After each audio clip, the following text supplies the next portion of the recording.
going to begin the long agenda. We're going to begin the September 22nd, 2021 Conservation Commission meeting. Chuck, do you have a script? Sure, I have the script. Hello everyone. This is Chuck Tironi, the Reading Conservation Administrator. Consistent with the governor's orders, suspending certain provisions of the open meeting law and allowing us to adhere to social distancing requirements during the COVID-19 crisis, this town of Reading Conservation Commission meeting is being held virtually via Zoom for audio and visual participation. Conservation commissioners, applicants, or their representatives, and the public. During this meeting, myself or the commission chair will unmute commissioners, applicants, and representatives, and members of the public individually as needed. During the conservation meeting, the chair will be the only one permitted to share video. These controls are in place to ensure that tonight's meeting is safe and effective. At this time, Chair Scanlon will conduct a roll call vote, to confirm that all members are present and can hear her. Thank you, Chuck. All right, this is roll call order. Comments and votes are going to be taken in this order. So first, Martha. Martha Moore, present. Vice Chair. Brian. Brian Bowe, member, present. John. John Sullivan, member, present. And Anika Scanlon, chair, present. Thank you, everyone. Please note that this meeting is being recorded. Also be aware that other folks may be able to see you. Anything that you broadcast may be captured by this recording. All of the material for this meeting are available on the Conservation Division site, and I recommend that commission members and the public follow the agenda as posted on the Town of Reading website unless otherwise noted. However, because this meeting is being conducted remotely, I advise applicants in particular that the commission cannot discuss or consider documents which were not previously posted. Information may, however, be presented orally. Similarly, members of the public are encouraged to provide written public comments, but should understand that not all participants nor the commission members will be able to see any written comments during the course of this meeting. Before we get started, tonight's agenda, I'm going to cover some ground rules for effective and clear conduct of our business and to ensure the accurate minutes. For any response, please wait until the chair yields the floor to you, then state your name before speaking. After commissioners make their remarks and these remarks have been addressed by the applicant, the chair or the administrator will afford the public comments as followed. Name. Once the chair has a list of public commentators, the chair will call on each one by name and afford them 4 minutes for any comment. The applicant may be requested to respond by the chair. After the public comment, the chair will once again go down the list of commissioners, inviting each one by name to provide any further comment, question, or motion. Please hold off until your name is called. Finally, each vote taken during tonight's meeting will be conducted by roll call vote. That's all I have. Okay, thank you, Chuck. Let's dive right in. We have the matter of 1310 Main Street. So 1310 Main Street. We are continuing the public hearing for an abbreviated notice of resource area delineation, which was filed by Ocean Breeze Builders, LLC, Michael Phillips, under the wetlands, under the Massachusetts Wetland Protection Act, MGL Chapter 131, Section 40, and the Reading Wetland Protection Bylaw, Section 7.1, for the review and verification of wetland boundaries and resource areas on the property. All work is within 100 feet of a bordering vegetated wetland. The owner is seeking to have the Reading Conservation Commission review and approve the wetland delineation. The intent is to establish the wetland boundaries and resource areas and then move forward with a residential subdivision with access off of Franklin Street. The application and plans can be viewed at the Conservation Division page under Current Project Assessors Map 41, Lot 75 and 84, DEP file number 270-0746. So Chuck, So for this, give us an overview of what's new. sure. So what's new on 1310 Main Street? So at the last meeting and the meeting before, we were directed to find consultants who would review this project for the Conservation Commission. We've actually sent out requests. Who's that? Thank you. Thank you, Carl. We've actually sent out requests, and we have three quotes, which I sent out to the commission this afternoon. And if you want, we can put them on the screen. If not, we can just discuss them and find out what the commissioners think about which consultant should do this work. Since it did just come out this afternoon, I'm going to first ask the commission, sort of in roll call order, if you've had a chance, an opportunity since it's so close to the meeting to look at these three. Otherwise, because if people haven't had a chance to look at them and don't feel comfortable commenting on them, I'm tempted to postpone this, continue this to the next meeting. So, Martha. I did look at the three of them. I have not had a chance to thoroughly compare what's being offered in each bid. I was able to compare the prices that they are suggesting that it will cost.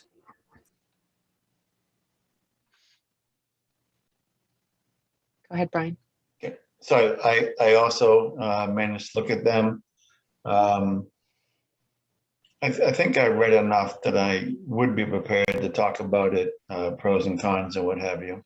But obviously, if everybody's not at that point, then so be it. But I am ready to.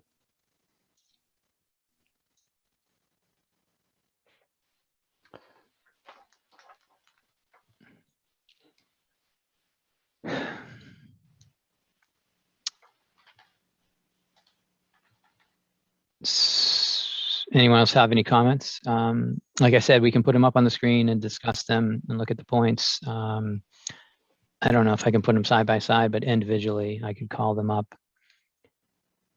It's you know, for an ANRAD, we're only looking at the wetland line, and everyone received the same document outlining what we would like for the meeting, but want to start with the first one and then see how it goes? I'm not hearing you, Anika. I think you're on mute. Yeah, let's give it a stab. I'll just let's give it 5 to 10 minutes and see if we can get somewhere on this. Otherwise, we'll have to push it off.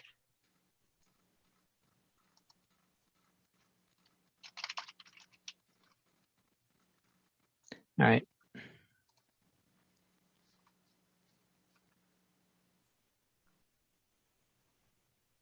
And Carl, just thanks for joining in. Wasn't sure if we were going to be graced by your presence tonight, but so if you can go after John in roll call order, if that's all right with you.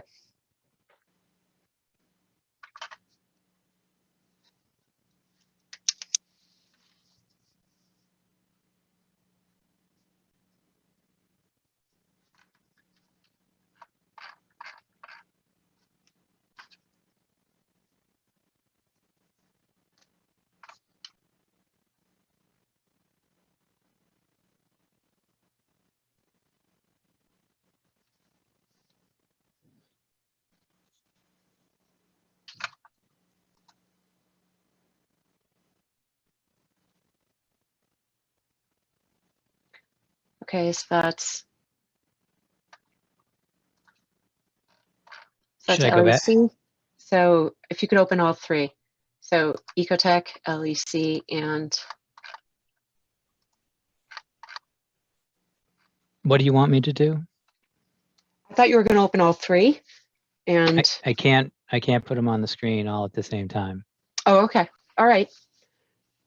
So if you could just do a brief scope of work, what they're proposing to do. Yep, and what that's their where we total were price at. is. Here's the scope of work. LEC will review the ANRAD application. LEC will conduct one site inspection. LEC will hang flags in the field if revisions are needed. They will prepare a summary, and LEC will participate in one remote public hearing. And for that, they're $2,600. Okay. And it also talks about additional public meetings and supplemental information. And that, I assume, is not covered. Yep, which is true. Okay. And Yep, I got, I know. I'm trying. I know. I know. Here's the next one. Did that come up? Yep. We're looking at BSC here. Mm-hmm. It's a lot of similar things, a document review, a site visit, letter report, some coordination time, attending a meeting. Yep. They had an additional task, review of supplemental information. I wonder what they're anticipating there. Maybe feedback after the meeting? Yep, probably feedback. Right.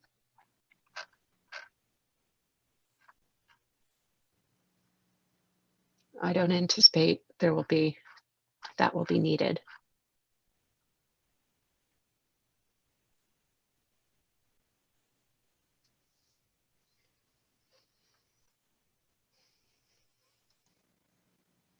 So they're going to update the report after the meeting, after they issue their first report and the consultants join us at a meeting and the discussion, then they'll update their report.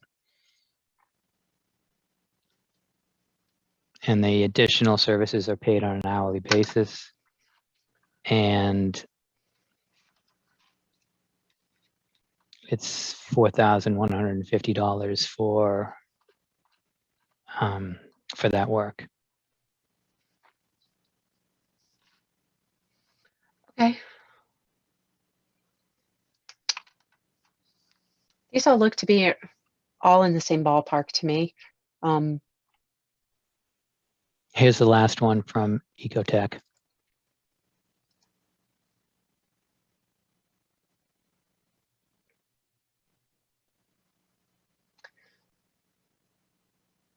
Chuck, as you got these proposals in, did you get any sense of when some of these consultants would be able to start? Indicate to you. Okay. No. Anika, it's actually in at least the first two. The first one is within 2 weeks. The second one says upon receipt. So those two at least would be relatively quick. Great. Thanks, Brian.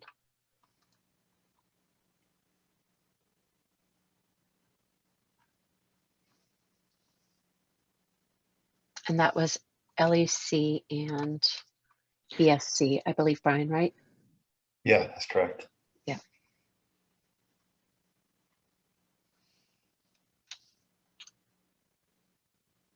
Okay, at this point, I'm just going to go around to in roll call order. So Martha, I'm going to ask you to unmute and provide some comments. So, sure. But before you vote on someone, I just want to direct you and let you know how this process is supposed to work. Or I could say it now if you want. Go ahead. We're supposed to pick the lowest bid, but the most qualified lowest bid. Got it. Okay. All right. So I think BSC is out. because they're not the lowest bid. They're not the lowest bid. Everyone's highly qualified. That's given. but they're not the lowest. They're not one of the two lowest bids. So I would say it's between, I mean, one's 26, one's 32, and the other one's 41.50. So, Chair Scanlon, you can tell us that you think they're all within the same range.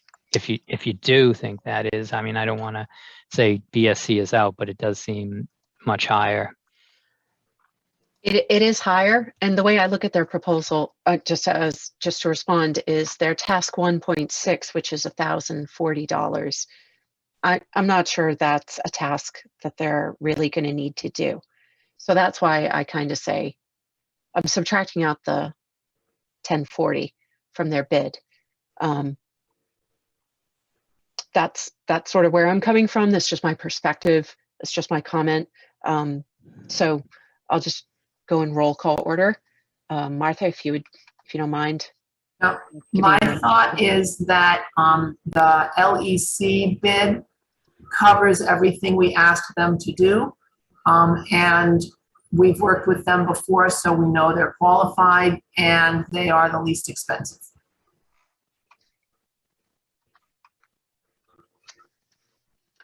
Great. Okay, that's my turn. I agree with Chuck that they all look professionally done. As far as the discrepancy in cost between LEC and BSC, clearly that quote unquote extra task makes up most of the difference. So I think what we have to at least think about is what is the math? How many hours of LEC time would it take to add up to that $1,000? And how likely do we think it is that that time would be needed? From what you were saying before, it seems like people think that that task won't be needed, in which case I would agree that we put them out of the running if in fact you don't think that supplemental review would be needed. So Well, and one more thing about this, you have the rates up there, Chuck? I do. So one thing that I don't know is, and maybe they don't know, but if the supplemental review is necessary, which of these roles and therefore rates would be needed, and therefore how many hours would we get out of that thousand-ish dollar difference? I think we're looking at the senior soil scientist, Yeah, that makes sense. and about $200 an hour. And for BSC,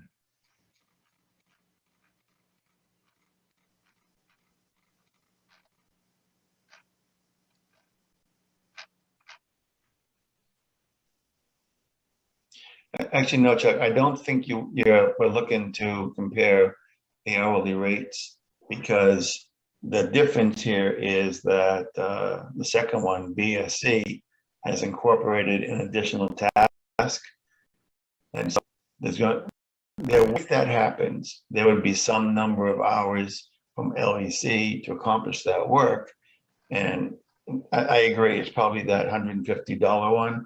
So what's that, about 5 hours or so? So do we think it is likely that there's 5 hours or more of supplemental work, in which case that aligns LEC and BSC more closely? If we really don't think we're going to need any supplemental work, then LEC is more desirable.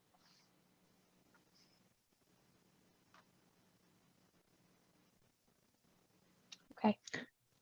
yeah, I would say that the paperwork needs to be updated. I'm not sure it's going to take all of that. It almost seems like it would be easier. I don't know, what do you feel like this, Brian, but to remove the 1,040 and compare it that way. So I would agree. In my previous life, that's what I would do. I would say to that company, thanks for your effort, looks wonderful. However, we noticed you added this, put you out of line with the others. We don't think it's necessary. Do you want to resubmit? I don't know if that's how you handle it in this world, but that's how I would have done it previously.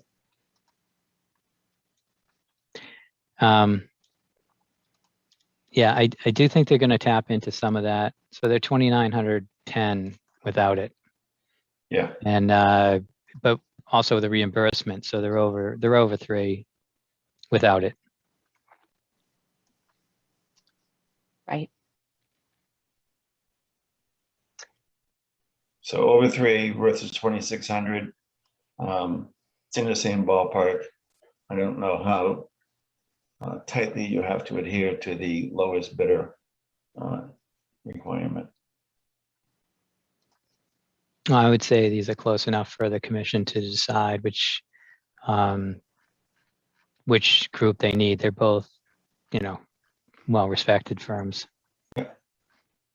So having said that, put the dollar conversation aside for a change. I do like the LEC proposal. I liked the way they described the issue. They seem to understand that very well. And as much as anything, I like their assumptions. That their assumptions are very much in line, again, with what I would have done in a previous life. I like the way they cover things and they're clear about what they will do and won't do. I think that helps avoid issues downstream.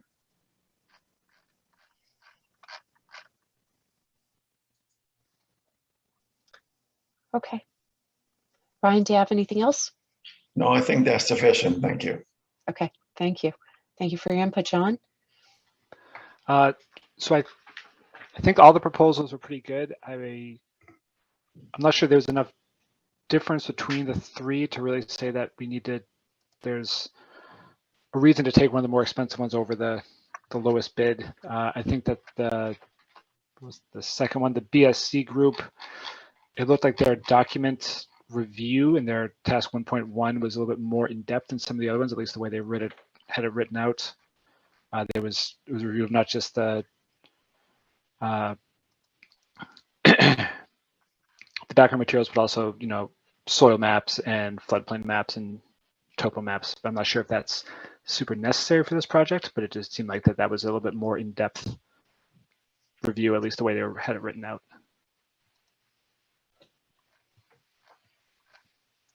Okay. Any other comments, John? At this point? I don't think so. Okay. Carl, do you have any comments on this? If you would unmute.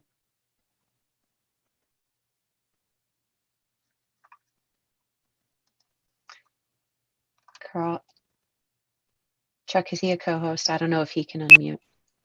Oh, sorry. Can you hear me now? Yeah. Yes. We can hear you now. So I was able to kind of scan through them this afternoon, and I think just what Brian had said, LEC kind of stuck out to me from my knowledge of just kind of the breakdown and kind of reading the descriptions of each. I went to the scope kind of, of each. So I think that was sort of the most, I don't know, well put together was LEC for me. Okay. And just looking at them, I didn't get a chance to look at them this afternoon, unfortunately, but looking at them now and listening to everything you all are saying, I'm thinking that LEC as lowest bid, and having worked with them previously, I would vote for them. I think, they've got the familiarity with us. I don't want to let that stand in the way of selecting another reviewer in the future, though, because LEC may not always be available. And I think we need to, get a good sense of who else we can call on for a third-party review.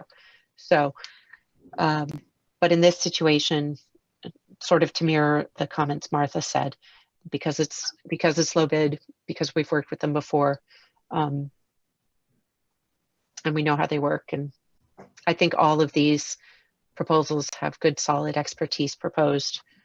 They're all in the same ballpark, but I'm leaning towards LEC. So at this point, I'll entertain a motion and we'll see how the vote goes. And so again, the vote on a motion would be in favor, opposed, or abstain. And if you think we haven't had enough time to review this, if you think we need to move this to another meeting, please speak up now before the motion. So Anika, could you explain a little bit more to me about, so the motion is to do what? To have a vote? I would entertain, you can make a motion about anything, but I would Okay. make a motion. I would make a motion to approve. You just pick one. Do you know, to approve LEC, or if you think that BSC is some group we should take a chance on, you know, so make a motion, and then we'll go through the vote and see how it passes. Okay, then I'll make a motion to vote on approving LEC.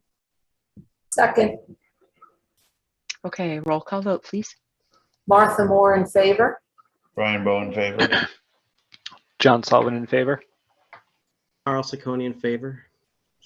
Anika Scanlon in favor. So the motion passes. Chuck, we've approved LEC. Can you please thank Ecotech and BSC I for will. their bids? And, I always get back to them with some input and let them know who bid and where they landed. I think it's important, but another thing that's you guys need to know is LEC is like right next door, and there's less travel, and so I think that they took that into consideration, because I'm happy to see that they were that low. So what I was going to say is, in echoing what Anika said, I think it's important for us to be clear with these other companies that they're not being cut out of future bids. Because you said it right, we do need to have more options. So thanking them, absolutely, but making that clear that this is not indicative of what the future would be, I think would be helpful. On that note, I'll be quiet.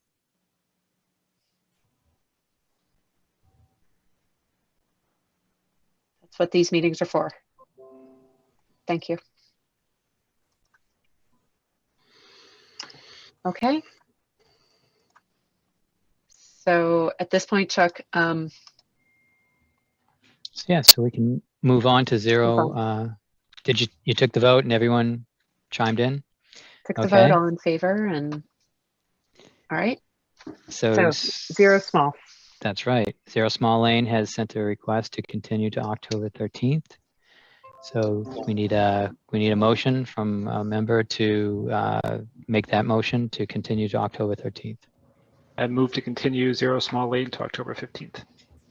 13th. 13th. Second.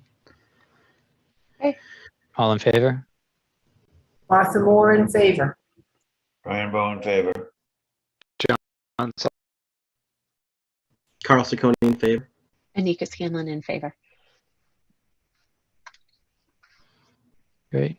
Motion passes. The next one, I'll just do it. Lot A, Main Street, we also got a request to continue this until October 13th. Can I get a motion to continue Lot A, Main Street, October 13th? I'll move to continue Lot A, Main Street, until October 13th. I'll second I it. second. All in favor? Moore in favor. Brian Bowe in favor. John Sullivan in favor. Carl Ciccone in favor. Anika Scanlon in favor. Anika, back to you on 118 Lila Lane. Okay. All right. So we're going to continue the public hearing for notice of intent filed by David and Lauren Fazio pursuant to the Massachusetts General Law, Chapter 131, Section 40, the Wetlands Protection Act. The applicant proposes to construct an in-ground pool and paver patio of approximately 1,600 square feet with appurtenances at an existing single-family property. All work is within 100 feet of a bordering vegetated wetland. The application and plans can be viewed on the Conservation Division page under the current project, Assessor's Map 55, Lot 29, next to 1261 Main Street, DEP file number 270-0751, and this is Lila Lane. So just a correction, that next to 1261 Main Street is incorrect. It's just it's just 118 Lila Lane. Okay, 118 Lila Lane. No problem. So Chuck, is the applicant here? Yeah, John Fazio is right there on the screen, and I have asked David to, I gave him permissions, so he's available to unmute and turn on his video and present this project. I'm going to bring up, well, I'll wait, but I'm going to get ready to bring up the latest Lila Lane when Commission's ready. John, can you hear us? I'm here.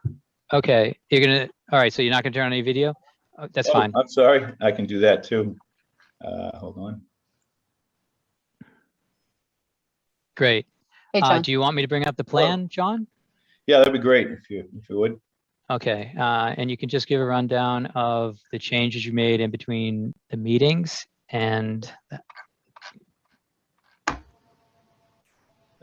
Good evening, everyone.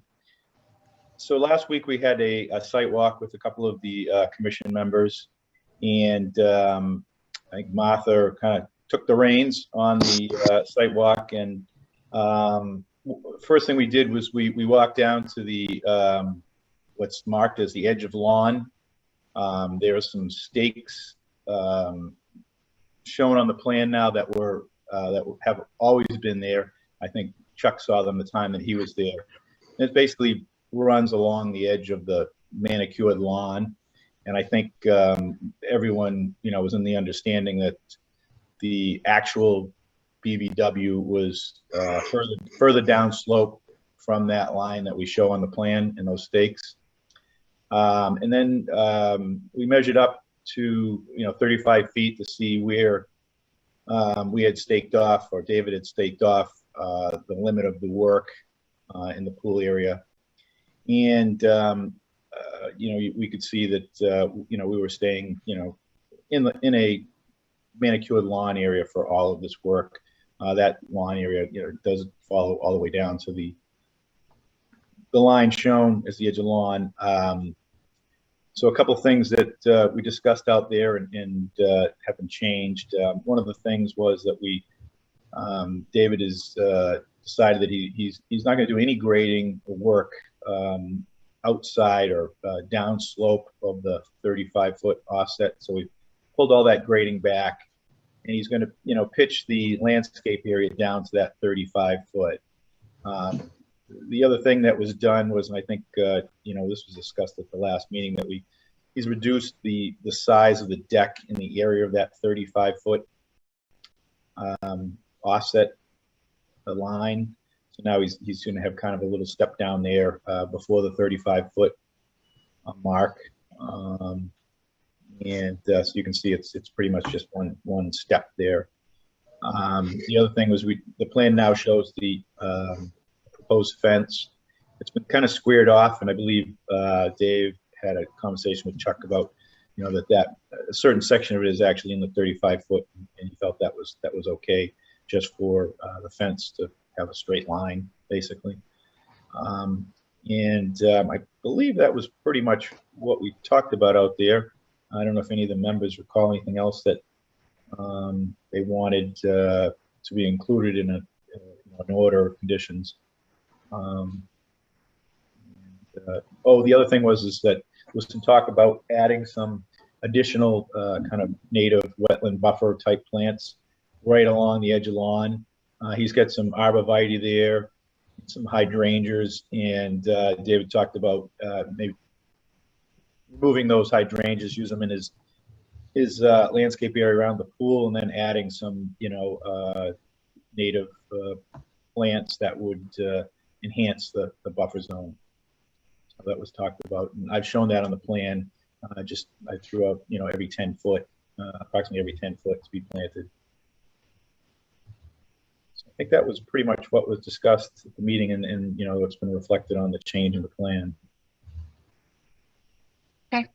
Thanks, John. I'm going to open this up to the commission to kind of give, I know there was a site visit that was done. I just wanted to hear from the commission on that site visit.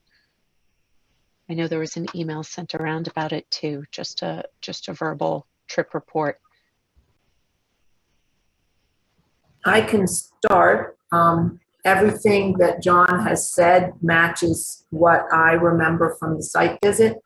But I also just want to note that on the right-hand side of this map, the homeowner has some play structures that are within the 35-foot and even within the 25-foot zone. There's a climbing structure, looks like a geodesic dome, and there's a trampoline. And those are both, as far as I could tell, within the 25-foot no disturb zone.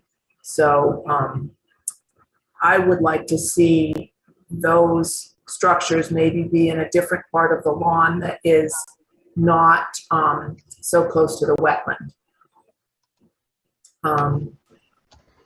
And those were the only things I was concerned about on this property.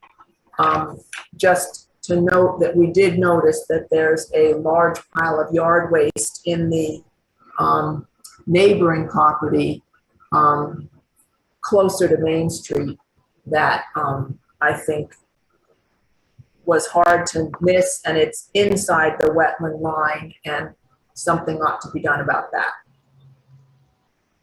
Just to clarify, Martha, I think you mean, do you mean closer to Lila Lane, closer to the road?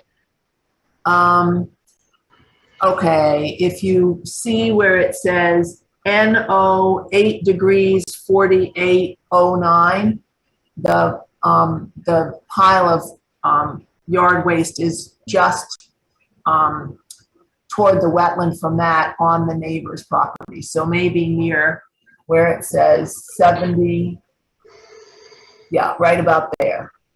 And it's very clearly impinging on the wetland plants behind it, and there's a plank laid down that looks like it's for getting the wheelbarrows across mud.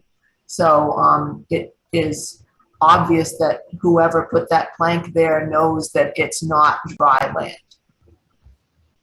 Right. Got So it. that's not on the homeowner's property, but it might be easier for the neighbor to remove that pile of debris before the homeowner puts in his pool and fence. If that coordination can be worked out. Yeah, and if I can just help with that, just answer that. So I did speak with the homeowner, my neighbor, and he fully acknowledges that, and it's a continuing conversation that he's had with the landscaping services that he has for his lawn, and he did confirm that there's been a scheduled company to come and remove it next week. So it is going to be removed, and it looks like as early as next week it's going to be removed. So. Thank you. Hey, we have a spot open for the Conservation Commission Yeah. after this project's over. Thank you, Thank Dave. you. That was all I was concerned about. No problem. Yeah, no, it was an easy conversation, and again, something that that he actually wish he stayed on top of prior. So.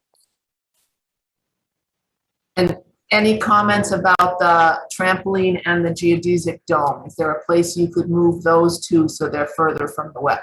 Yes, absolutely. Those are easily movable, and we can definitely put those in an area of the lawn that is pulled back from that 25-foot. No disturb, so that's no problem.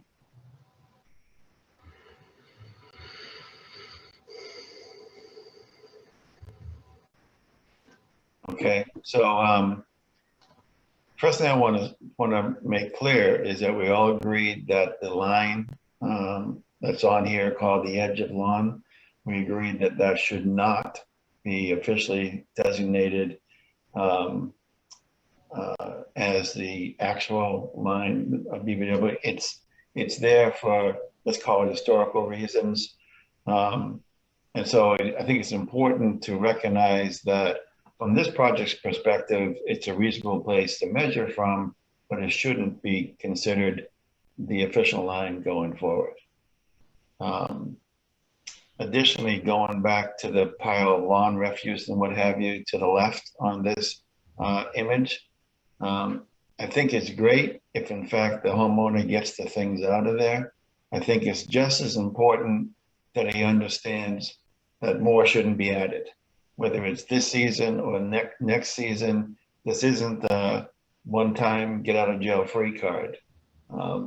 He really needs to understand why that shouldn't happen. I don't know whether that is just talking to him, or does it require a letter from the administrator, I guess is who it would come from.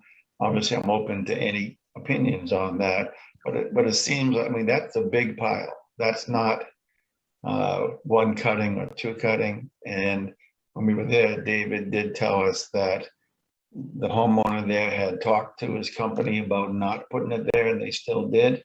That seems a little odd. They work for that homeowner. And so if in fact they keep on putting it there, I think there probably should be something more formal, essentially saying, don't do that. The other thing is going back to the edge of lawn line. I did say it shouldn't be the formal one. I am less than thrilled with the depth of that buffer. And putting in those shrubs is something, but they're not necessarily the best for the function of the buffer, which is filtering out things. And some of the things they filter out are nitrogen, phosphorus, and nitrogen, for example, is often part of fertilizer. So long story short, I'm concerned that the narrow buffer won't be sufficient for filtering out treatments on the lawn. Again, I'm also open to opinions on the depth. I recognize that when this subdivision was put in, that wasn't a wetland, it's a drainage easement, but nonetheless, at this point, it is wetland. So that's all I have for comments. Happy to hear what people think about that.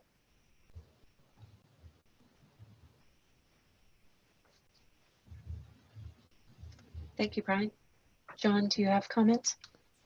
I think just the new plan that we're looking up here on the screen, I guess I had an older one from that Chuck sent out earlier. I'm glad to see that the new one has the additional plantings kind of behind the pool leading into the rest of the backyard that we discussed at the site visit. And also that it includes the little kind of sliver at the top of the driveway that's being cut off, and I guess reverting back to lawn around the propane tank for the pool. So I think that all looks good to me.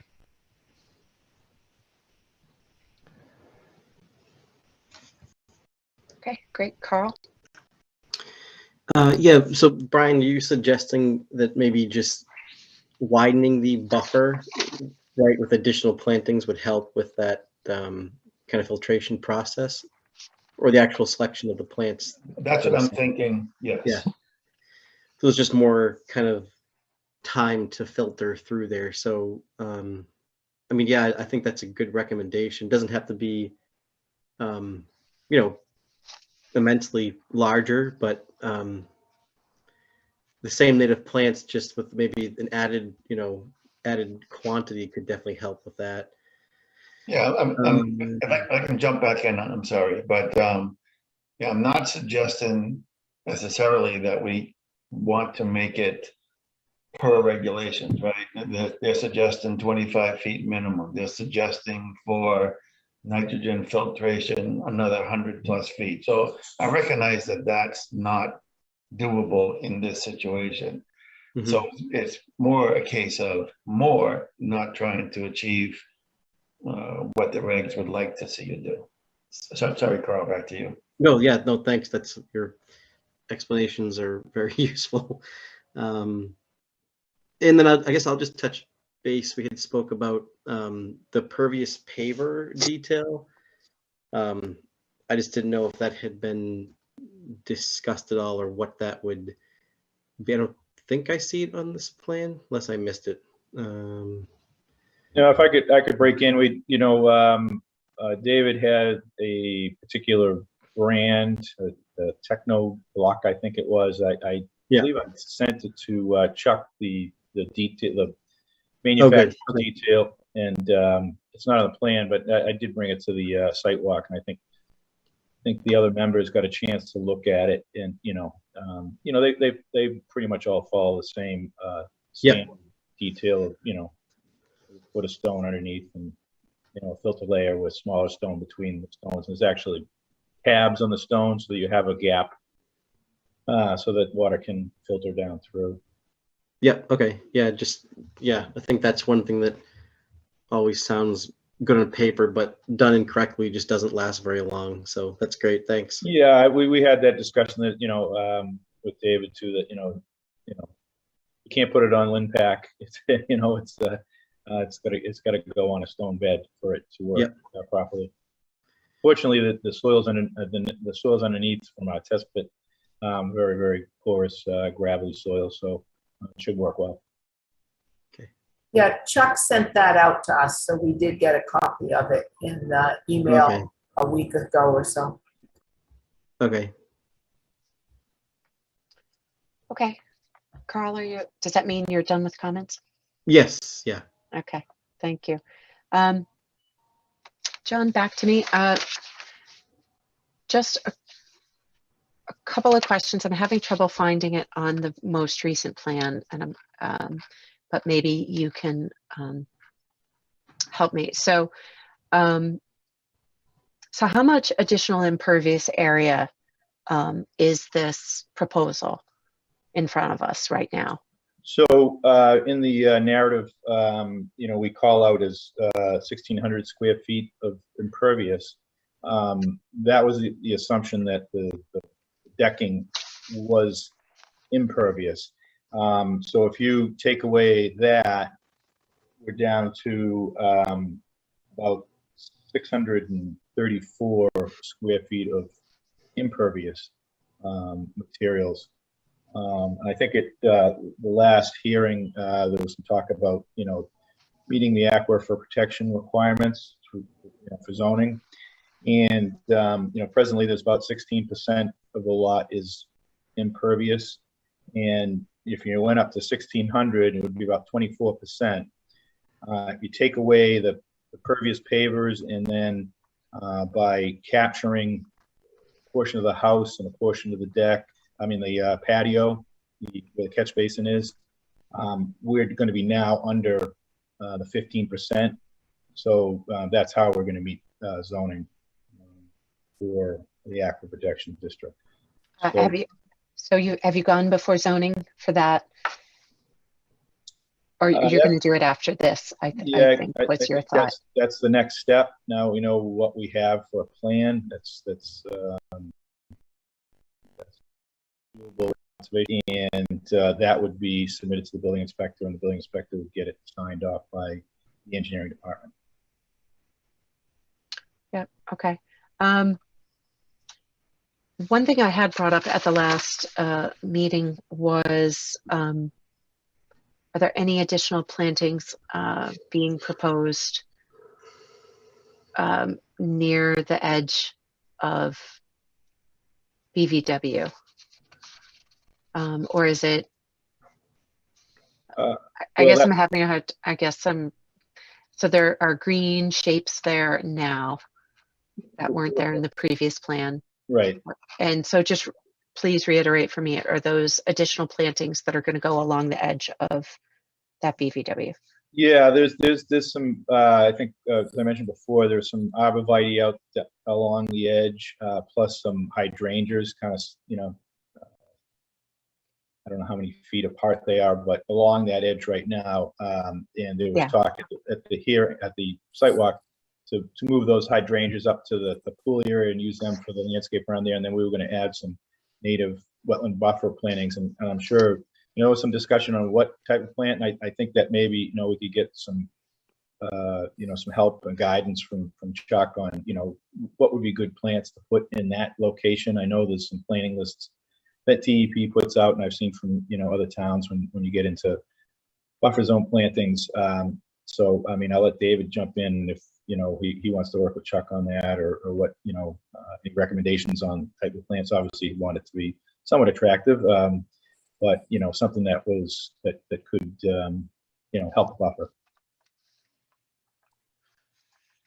Yeah, and I think that's echoing that. I looked. There would look to be a list that is on there on the website. And it's a pretty extensive list. So a lot of that stuff. And I think obviously I wanted to fulfill your needs, but as well aesthetically appealing as well. So I think just combing through that list and selecting some plantings that that'll enhance that space. So that's the goal. Okay. Planting plans are typically parts of notices of intent. They're part of the final order. So we would need details on that. Okay. How No many, problem. where, what kind, especially if you are going to move plants out. How many plants are you proposing to put in? And we have at least one plant expert here, Carl. So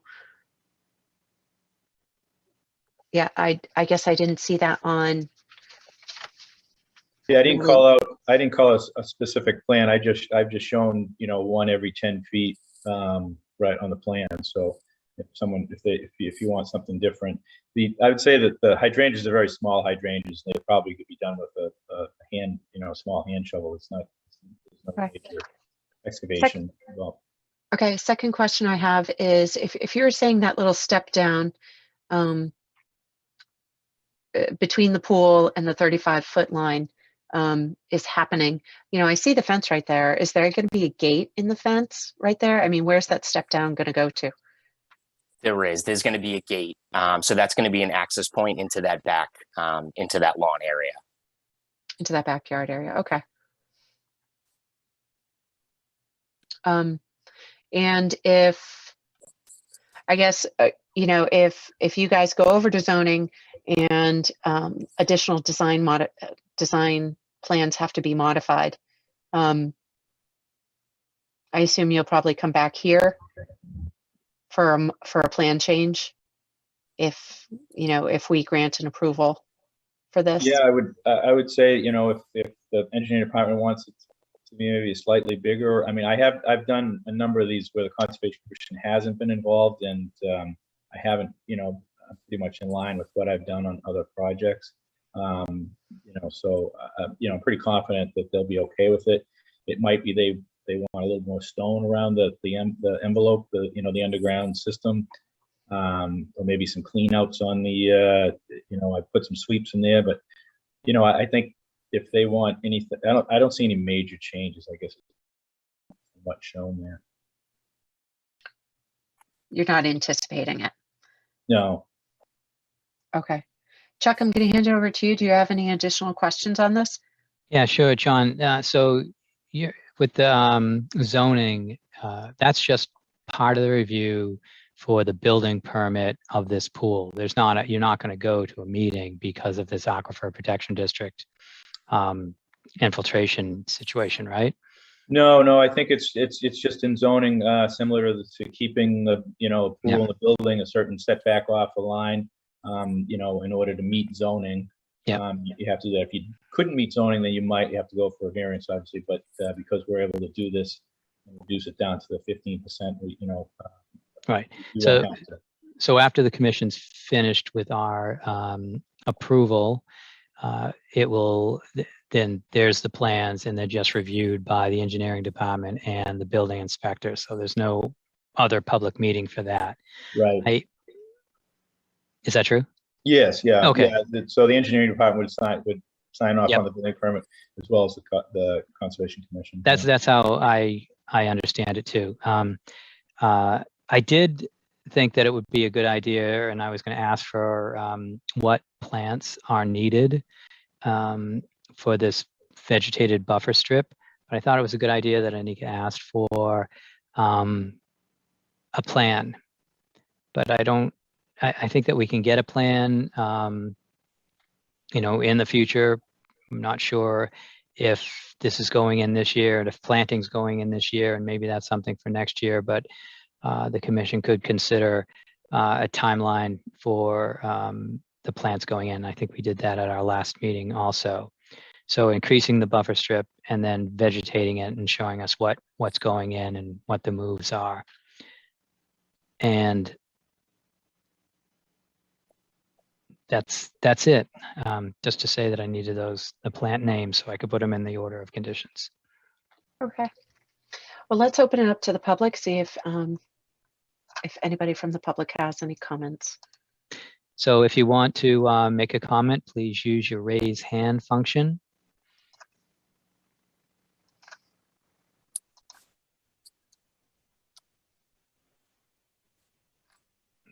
I don't see anyone. No, nobody's raising their hand. Okay. Okay, with no comments from the public, I'll entertain a motion on this notice of intent.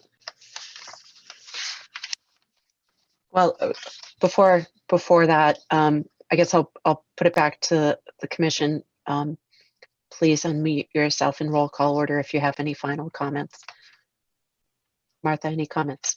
If we're asking for the planting plan for the border, should we also get what the plants will be that are right around the swimming pool at the same time?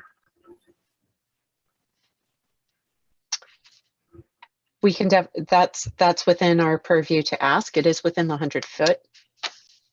Yeah, so I'd suggest while Mr. Fazio is figuring out what he's going to plant at the edge of the lawn, to have him also let us know what he's going to put around the pool, even if that's just moving some of the hydrangeas from the edge of the lawn over to the pool, or whatever else he's going to put in that area that he has marked that he's going to put vegetation. Thanks, that's it. Martha, was there a discussion if the pool was approved tonight when it would be installed, or to that? No. Yeah, so I can speak a little bit to that, to the timing. So right now, at the earliest, it would be dug and the concrete would be poured in the fall and into winter, but it wouldn't be finished and completed until spring or early summer. So as far as the timing of the plantings, I think ideally I'd like to wait and actually see the space to, determine the quantity. And I think I can definitely determine the quantity for the space in the buffer zone and actual the type of shrub that I'd like to plant there. So that's easy to provide, but I think around the pool is something that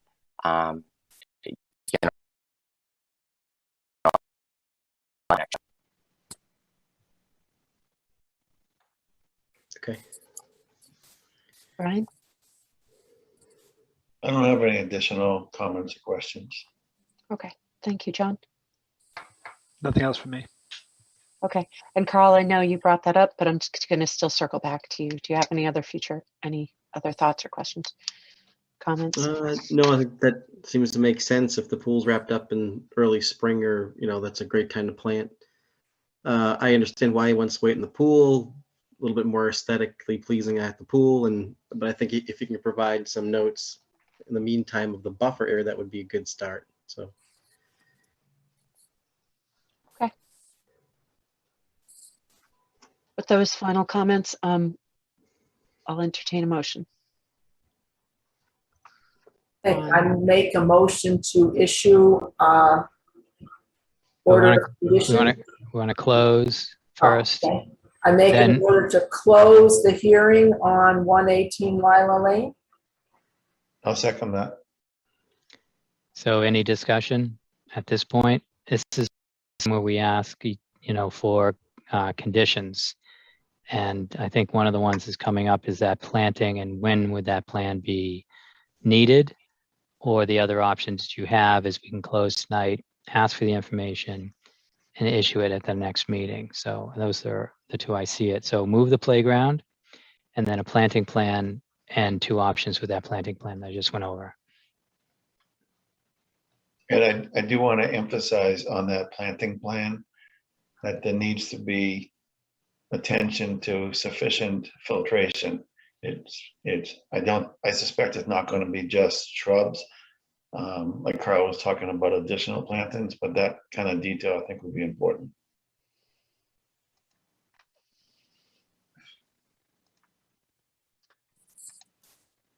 Okay. Is there a motion? So when, Go ahead. okay, when is the plan needed? Are you going to close tonight, or are you going to ask? So if it's a condition, we need a condition for when the plan is needed. And you probably want to tie it to an approved planting plan has to be submitted and approved prior to the occupancy permit being issued, prior to the order of certificate of compliance being issued, something like that. Or you can say a date. It needs to be here within a month or something like that. I could go a number of ways on this. I think prior to occupancy, especially as the applicant was talking about doing the plantings in the spring, I think he's committed to the restoration along, a certain amount of restoration planting along the edge of the BVW. Yeah. So I think going ahead, approving, getting the plan towards the end of the project, at least in my opinion, is sufficient. Does everyone agree with that condition? Yes. David, do you agree with submitting a planting plan and having it approved by the Conservation Commission prior to myself signing off on the occupancy permit? Sure. I think for the buffer zone, that's very doable and something that I can get easily within a few days.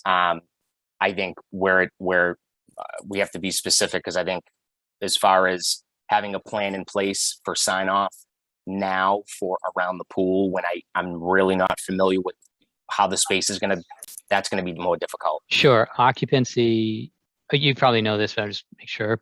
Occupancy is probably when it's almost done. Oh, okay. Yeah, at the very, very end. So that's a building requirement they'll go out and verify you have a fence and that the pool's built to the same condition that you've put on your plans. So it's going to be at the end. You'll be able to visualize everything and come up with a plan. I think you would want to be a month before that with the Conservation Commission. And then it doesn't include planting. So that's how I see it. Okay, that's all I wanted to make sure those things were covered and in the minutes. Yep. Chuck's absolutely right. You don't want to come up with a planting plan at the same time as occupancy, at the same time as you're asking for occupancy, because conservation is going to delay you a little bit with occupancy as we review the planting plan. Does that make sense, David? Yes. Okay. Of course, unless you get it in early. You can You could always get it in earlier. You pass it in January. More than happy to look at it. Okay. Now we're Chuck, back to someone. Missed? No, now we're Because back to someone giving a motion. Yep. So there was a motion to close. Right. And then was it seconded? It was. We went through Okay. that, and then we need another motion to issue at this point.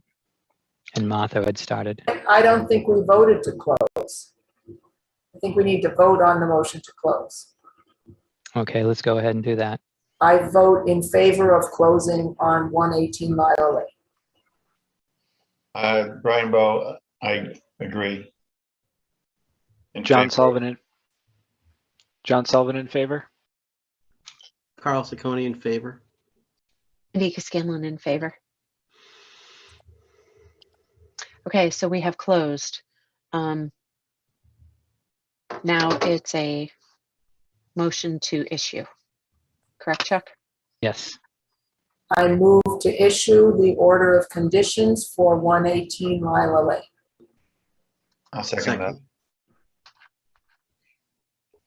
Okay, all those in favor? Martha Moore in favor. Brian Bowe in favor.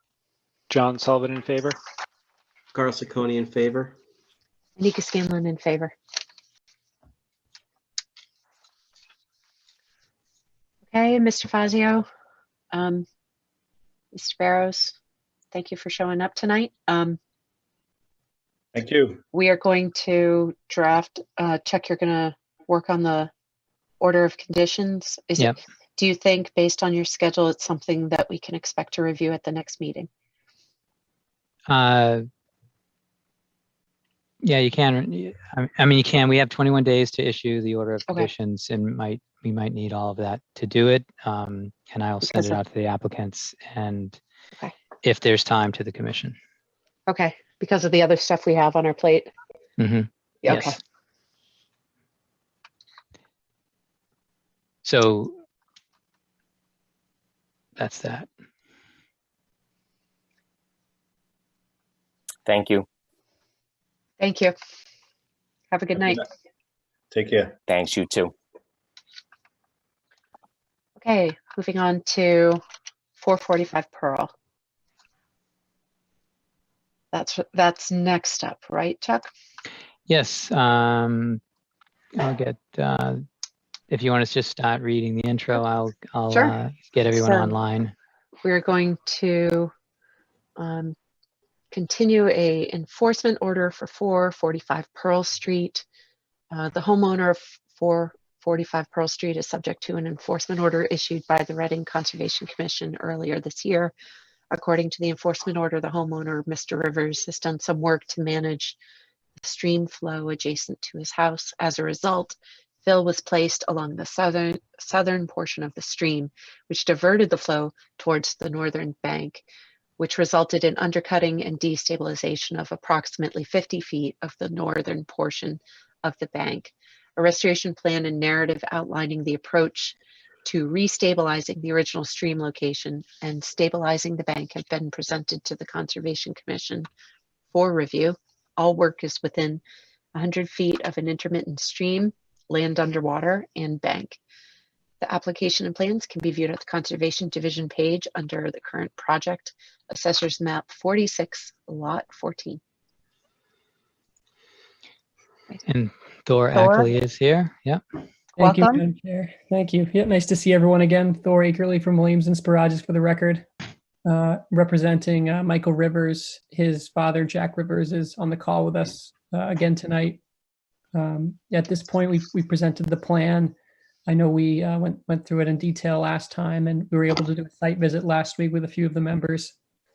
And we had a few other things pop up, some good ideas. But I know we've talked through a couple things.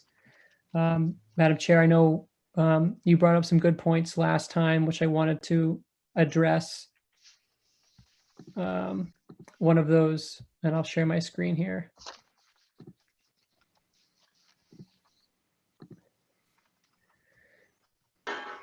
One of your important points was about the invert of this pipe sitting at 91.1, the start of the stream being a bit higher than portions of the stream here. A couple issues with changing this or the elevation of the stream bed to meet this 91.1. I think you could go 91.0 here and slowly slope it this way, but towards this portion of the stream, where we'd end the restoration work, things go up a little bit. So down here is a 91.4. So it's an odd situation where kind of in this area, everything goes up a little bit, pools and then flows downward towards the untouched portion of the stream. So what we did was try to go back from here, 91.5 from the 91.4, and then slope it back over this way. And one thing we observed in the field together was that it was right after a pretty significant rainstorm, was that water was tending to pool in this area. The pipe was essentially halfway filled up above the invert elevation, and water was able to slow down in here, and it kind of acted as a flow reducer for the rest of the stream. You could see water picking up velocity as it flowed, currently in this direction, which is all downhill or downslope. So that was one thing I wanted to address with you. I know we also had included erosion controls. I know it's very difficult to see here because we wanted to highlight the proposed stream bed, but right along that, each side of the stream bed are the erosion controls. These lines with the circles are right on the edge of that proposed stream bed, and then one at the end here. I know one of the other big issues for the commission is that the timing of this. I know when we had talked, when we had, at last meeting, we had said that springtime would be the most optimal time to do this. I was able to do a bit of digging and research into fall plantings, and talking to a few people that have done similar projects to this in the fall. And based on that, it's definitely doable to do it in the fall. In fact, there isn't much of a risk to losing the plantings over the winter, or even potential destabilization of the new slope. These willows, even though they're not necessarily growing and stabilizing yet, they still act as flow reducers despite not really rooting. They're already 2.5 feet into the ground. So then they're really not a significant risk for coming out of the ground or not growing in the springtime. The big key is that they're all planted when the stakes are dormant. I know in this case, we probably won't be harvesting the willow stakes on our own, or the applicant will be harvesting them on their own, which is a fairly common practice. But instead, they'll be purchased from a nursery. So the big key is just making sure they're all planted while they're dormant. And then we had a good point about, especially if we're doing it in the fall, of adding some additional erosion controls along the top of the slope here to limit runoff during the fall and winter and even into the spring, so that water doesn't just sheet flow off this driveway straight over the embankment and the new slope there. Similarly, the site would probably benefit from some additional mulch stock along here and then along here as well. So those are some key changes I think that are warranted, and I'm happy to discuss anything further commission wants to discuss based on our site visit or after thinking about this for another couple weeks. Okay, I'm going to open it up to the roll call order. So for comments, Martha, would you please unmute? And if people have site visit comments as you're going through, please add them. I think that the plan in the area that Thor was talking about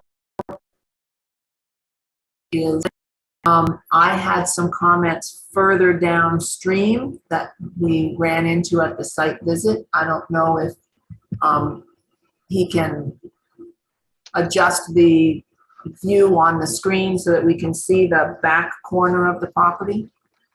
Yeah, that's the area. Along maybe around B3, we noticed that the bank was quite steeply undercut there as well. And I suspect that it's a result of the increased stream flow coming from upstream where the disturbance was. And I'm wondering whether we should add a little bit of bank restoration in that area as well. Because I think we're going to find that bank also falls in and gets further eroded.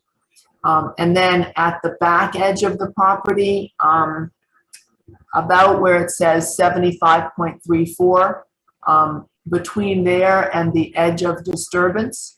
But outside, yes, right in there, outside the, well, on the wetland side of A11, there are some plastic lawn furniture inside the wetland there that I think ought to be removed from the wetland.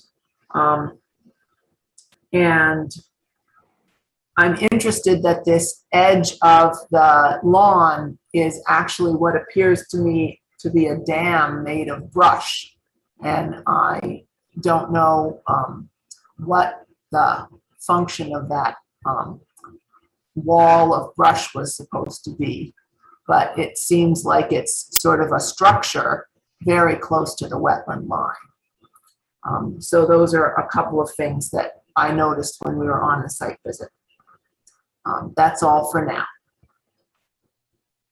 Okay, then I'll go and building up on some of what Martha said, in the area where there's the undercutting downstream on the northern bank, across from that, there are a number of large rocks, boulders that appear to be, that they were put in place artificially. Seems like they were an additional effort by the homeowner to manage the flow, which is the phrase that was used in the text. So I agree with Martha that it seems like that's an area that needs some attention as well. I agree with Martha on the idea of that brush wall. I also view that as a structure. And so I have some concerns about it being there.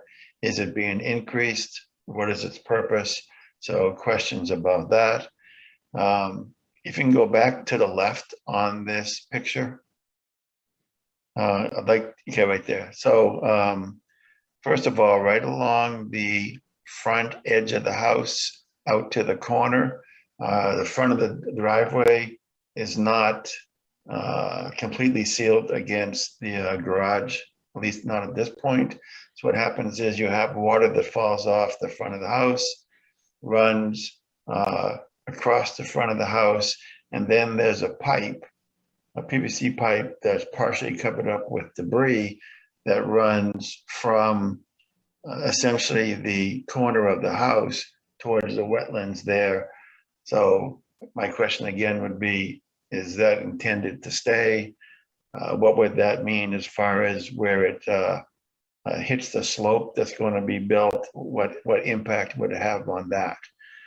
And another thing, based on our visit, we all saw that there was the paved driveway, and then to the left of it, as you were facing the house, there was a gravel area with a car parked on it, making one think that perhaps that was part of the reason for the fill in the first place.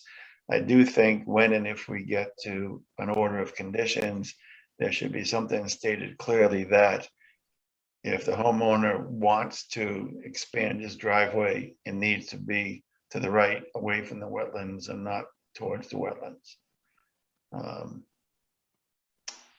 I think that's all I have at the moment, other than, fortunately, Chuck, you weren't there, so we all managed to avoid the yellow jackets that we uncovered. Anyway, that's all I have.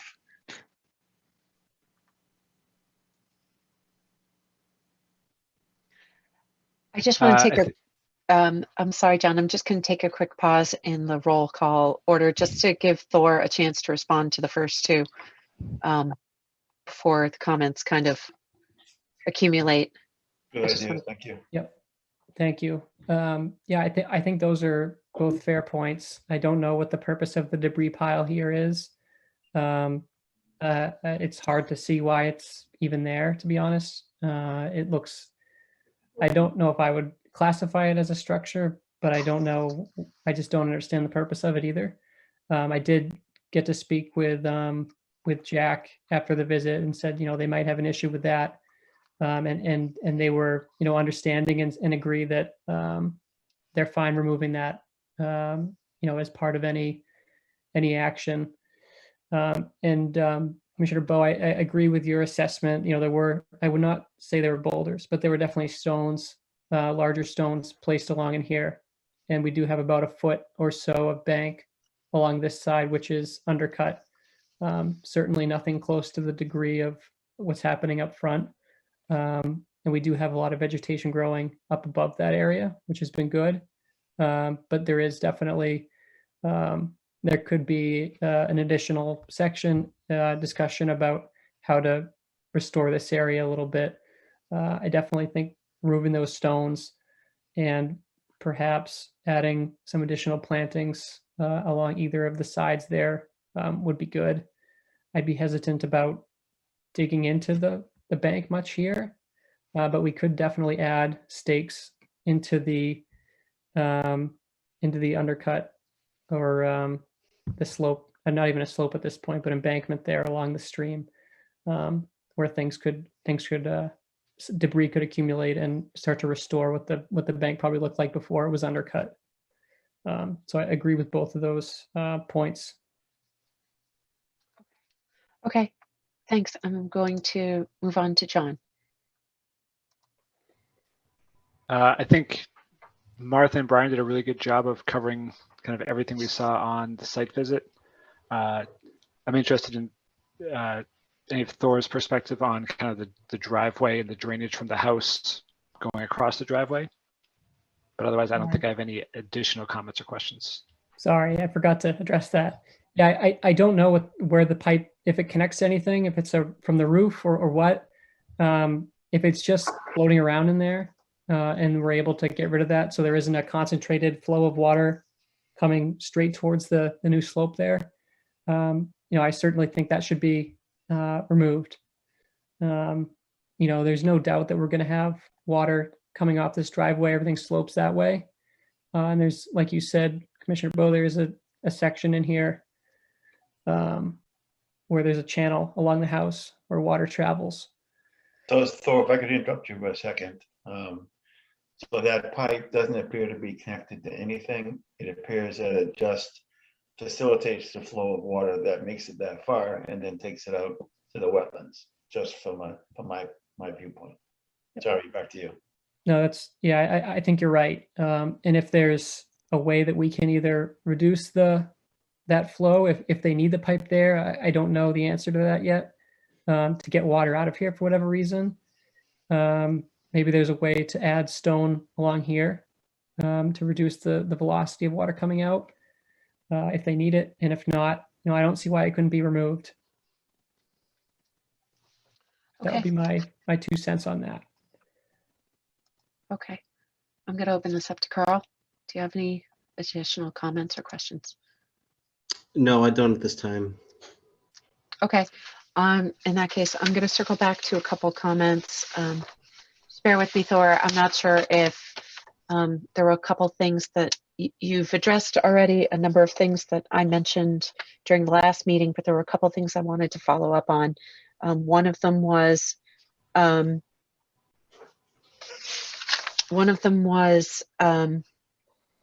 potentially designing some enhanced additional erosion protection, erosion proof, or the construction of that north bank, just in sort of in the 20 to 30 feet outside of that, after the outfall. I think I mentioned during the last meeting, based on the trajectory of that pipe and the flow that comes out of it, I wouldn't be surprised if there is a tendency, not just for ponding there, but for water, higher flows to be diverted toward the northern bank.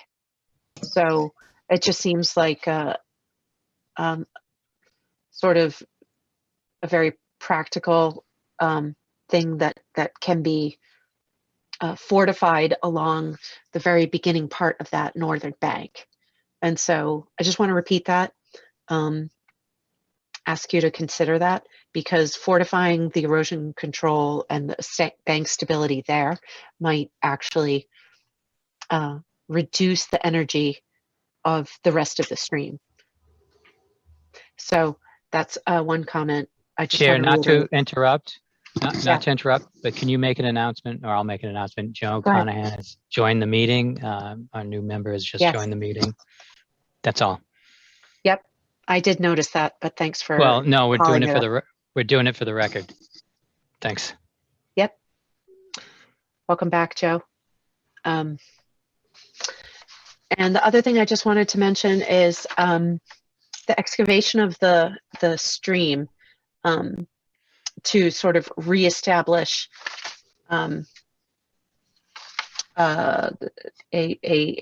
another stream bed. That's proposed in here, and maybe it's my memory. I don't remember you just sort of going into exactly how deep you were going to dig into that channel to remove existing sediment and and replace it. Yes. So your first comment, surprisingly, what we noticed out there was that there really wasn't much. This portion of the bank is actually really well intact, likely because we do have that pooling action in here. I agree with you though that we could probably either increase the density of plantings in here or potentially look at something other than that in terms of armoring this section of the bank maybe. But I've seen willow cuttings be planted at a higher density than what we proposed on most of it, and we could do that treatment in this section here, so we know that this will be even further protected than the rest of the stream. Okay. And the excavation of the current stream bed. Yeah. So in the existing condition, the stream bed runs out here. So this portion of the stream is just proposed to be filled back in. So really no alteration of that. And then this is kind of the stretch of historical fill line along in here, along the side of the stream, and then over into here. So, in those areas, the the grade is proposed to change by about 3 feet, 2 to 3 feet in those areas, a little bit less down in here and a little bit more in here where we had a little bit more fill. Okay. That answers the question. Thank you. And in that case, Joe, since you are back with us, I'll give you a chance to ask questions. Certainly. So apologies in advance if I ask any questions that were asked by other commission members before I joined. I came from the Reading Green Communities Forum this evening at the same time as this meeting. So I attended that so that someone from conservation would be present. So I had 3 comments based on the site visit. The first, I don't know if anyone's talked about, there's a 4-inch PVC drain pipe that runs toward the stream from the house. We have talked about it. All right. Okay. And I believe Thor is going to look into it. Okay. Sounds good. Because obviously that gives the opportunity for, we don't want erosion on the southern bank either, obviously. Let's see. In our last meeting, I did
take a look. Mentioned the idea of seeded coconut logs.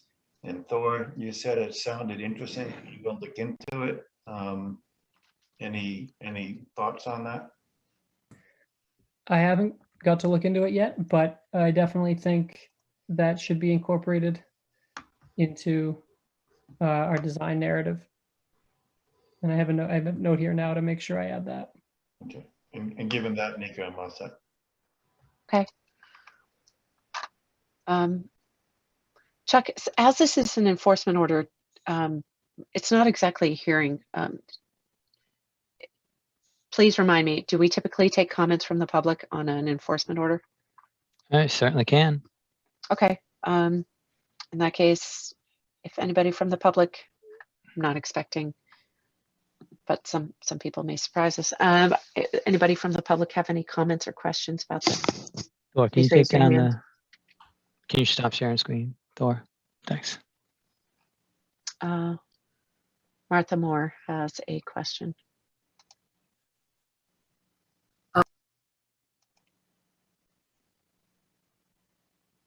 Whoops. Sorry, Yeah. Martha, you're muted. There we go. I just wanted to, I didn't hear Thor address the question of the plastic furniture. Is that going to be moved out of the wetland? Absolutely, yep. No Okay, great. problem. Okay, as that question's going, I don't see any other questions from members of the public. So Go ahead. at this point, I'll entertain a motion to continue. Hello? Excuse me, Jack Rivers. Mr. Rivers, do you have a question or a comment?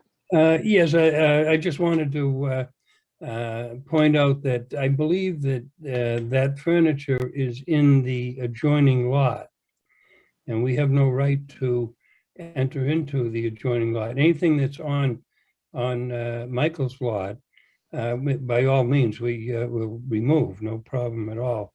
But I just wanted to point out, we really don't have license to go on the abutting property. And those are his and his activity. So I just wanted to make that point. Sure.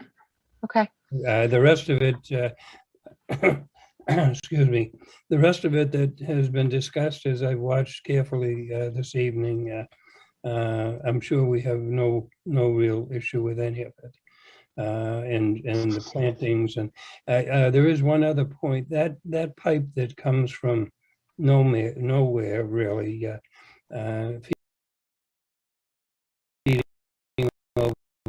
planted in the front of the house, the driveway, that little trench that goes across the driveway, that is to be filled in, but there was a depression in the driveway. And not deep, but it was a depression. And I believe that Michael's thought there was to put that in. It amounts to an extremely small volume of water when it's full, but it's annoying to have that puddle and you're stepping in it as you're getting out of the car. And so that's what that was to address, nothing more. All of the driveway does end up in the brook. It's pitched that way overall, but there is a couple of inches that feathers out. So we might be talking about 100 cubic feet, maybe, that is in consideration. That's what the function of the pipe was to address, if that helps. I have no other comments or issues. Go ahead, Chuck. Mr. Rivers, I just wanted to ask about execution of this project. When, as soon as the commission gives the approval based on accepting the plans and the details within the plan, when would you start in on this project? If it is acceptable to the commission, we would like to start it as soon as possible.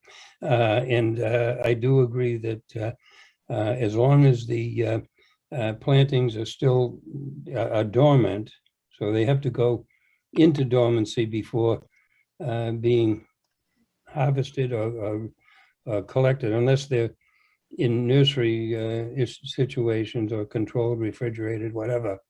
I don't really know. But as long as we have the plantings to install, then we would like to start immediately. Not immediately, but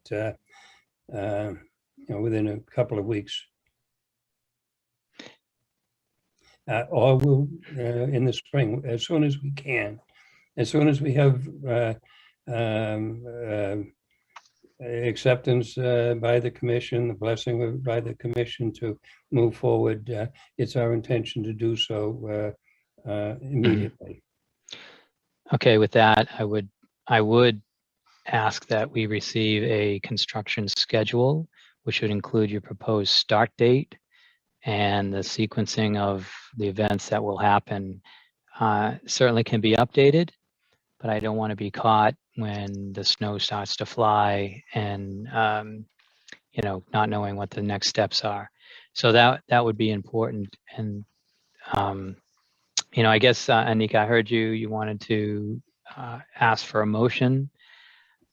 What else do we need on the plan and to understand before we get to a point where, could you just summarize that before we get to a point where we're ready to accept the plan and move forward and give permission? This is an enforcement order, so there's no order of condition needed.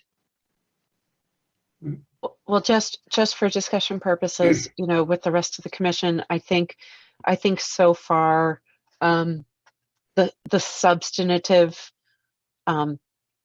content of the design of the restoration of this bank it seems to me fairly unambiguous. It seems fairly settled how the bank is going to be restored. Maybe a few small details remain. For example, a little bit of additional plantings, maybe some, additional willows in areas that are more likely to be eroded naturally. But in essence, I haven't heard many comments that talk to the restoration plan itself. We've noticed some additional issues that we'd like to be addressed, and that's within our purview to do that. But as far as I can tell, it seems that the essence of the design is fairly settled. So if that's the case, I would like to give the applicant an opportunity to jump on this and get moving on this project. We want to see action. We've wanted to see action on this for a while, so let's I would just like to give them that green light to go ahead, understanding that there are some additional things that need to be fortified. The downstream slope that's eroded, the brush pile. If plastic furniture is not on your lot, maybe a conversation could be had with the resident, with his neighbor, or conservation can send a letter to that other resident and say, we understand there's, you're putting plastic furniture in the wetland. We'd like you to take it out. It's not a good natural habitat. So that's my take on this. If anybody else has any comments, any other commissioners have comments on that? Brian? My only comment is more of a question. What would be the mechanism if in fact we go ahead with the motion you were talking about? What's the mechanism for covering the other issues, concerns people have noticed? To me, what has been discussed, the only issue that I had was entering into private property that I don't have a right to. And so far as everything else that I've heard, I don't think we have any issue at all. So far as the erosion, the small section of erosion on the northern side down out beyond down in the back, we have no problem with that, and I'm sure that Thor will come out with a suitable design to meet the need. So far as the front and the driveway and feeding over that southern bank, actually that, as I said in the field, that southern bank is a filled situation, and the underlying virgin ground or ground that was there for decades is just buried and can be removed. So that is a stable side to the extent that it exists, with or without the overburden of the material that was placed in there on top of it. So that's going to be a on site. That's going to be a much easier because you have stable banking to begin with. That should be a much easier thing to take care of. I wouldn't be worried about erosion on that side. So far as the there is an existing hot top dry walkway that goes down to the back along the northern side of the house. That would simply be replaced.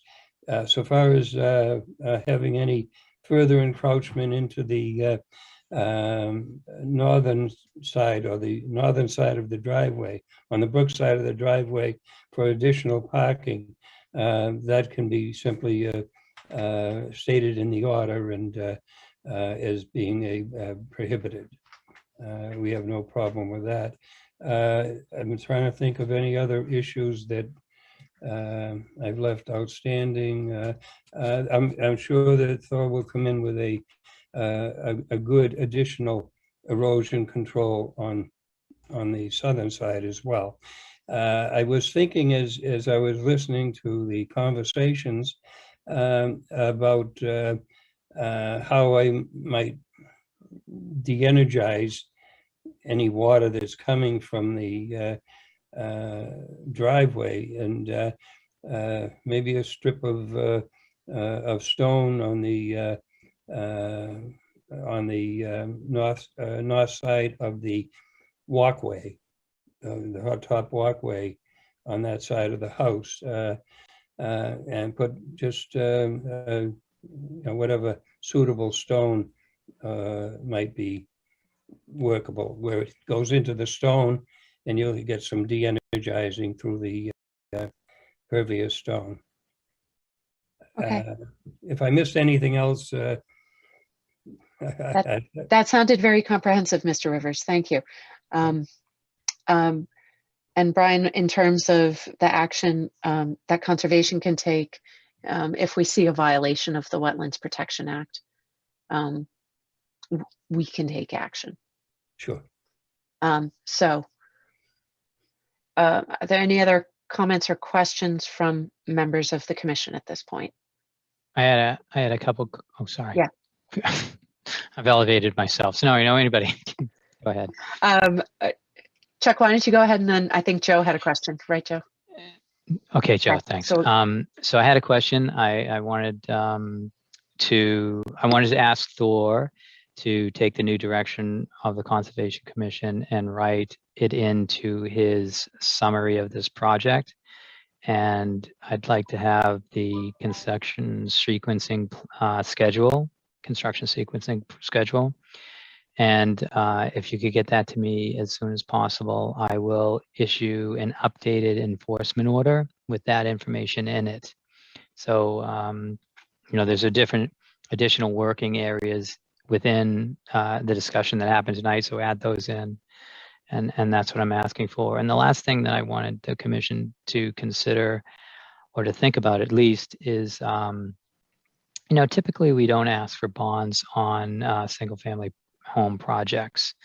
I'm not sure if this is appropriate to ask for a bond for the planting or for the work, or even what that amount may be. But one of my questions is, once this project starts, how long would it take to finish at least the stream part without planting, but have it stabilized. Is that something you know off the top of your head right now, Thor or Jack?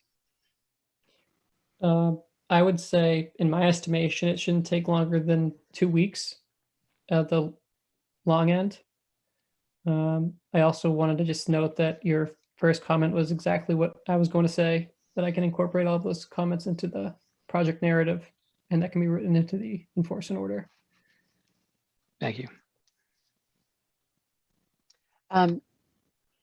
Go ahead, Joe. Can you unmute? I lower my hand, unmute. Will the commission get to see the updated enforcement order? Would that be possible? I mean, I think I have understand what the, and especially in part thanks to Mr. Rivers' summary, everything's going to happen, but in particular the, for example, what's happening with the stream erosion in the backyard. I would love to actually see that written down somewhere. So would that be shared with us? That's probably a question for Chuck. Most certainly. Great, thank you. And just so you know, that enforcement orders can be updated constantly. Right. Hopefully we don't have to, but yes, thank you. Yeah, so we'll just do another draft, and when everyone's satisfied with it, we'll send it out. I want to comment that I think it's an interesting idea, considering the bond. I don't know what it would look like either, or but it might be something we consider as a certain level of insurance on this, because the amount of work that is being done is fairly substantial. Typically we do in larger projects, as Chuck said, not necessarily residential, but in larger projects, we will ask a developer for a bond if significant amounts of work are planned, just to ensure that it gets done. So, are there any thoughts or comments about the bond? Brian? I like the idea of the bond, if only from the perspective that this has been going on for some time, certainly before my time on the commission. So that seems like a reasonable thing to do. So that's my thoughts on the bond. And we could specify the bond, we could target it towards, specifically bank stability.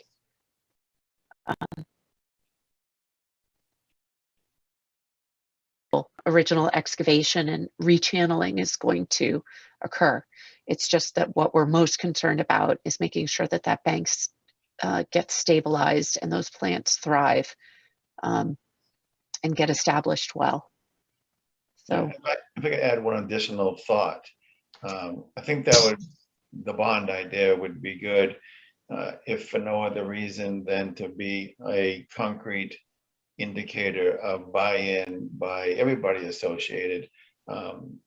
Jack's been involved, that's great, he's a great dad, but I'd like to have some concrete evidence that Mike is fully on board as well. okay, any other comments from commission members? Martha? I'm just looking at the map geo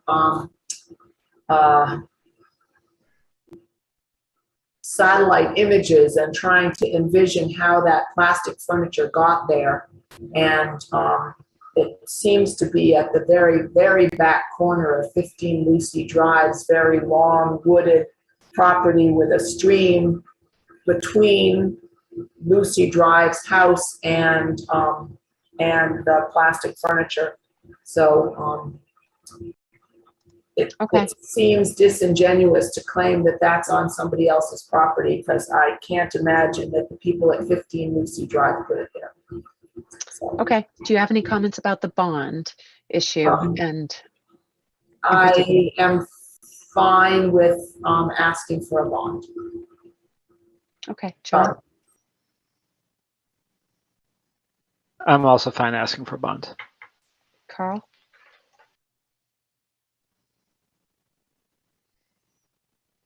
If you could unmute, Carl. Maybe you can't. Yes, I'm good with the bond. Okay. Joe. No strong opinions either way. So. Okay. Well, maybe we could think about it a little bit further. And when we sort of review the next enforcement order,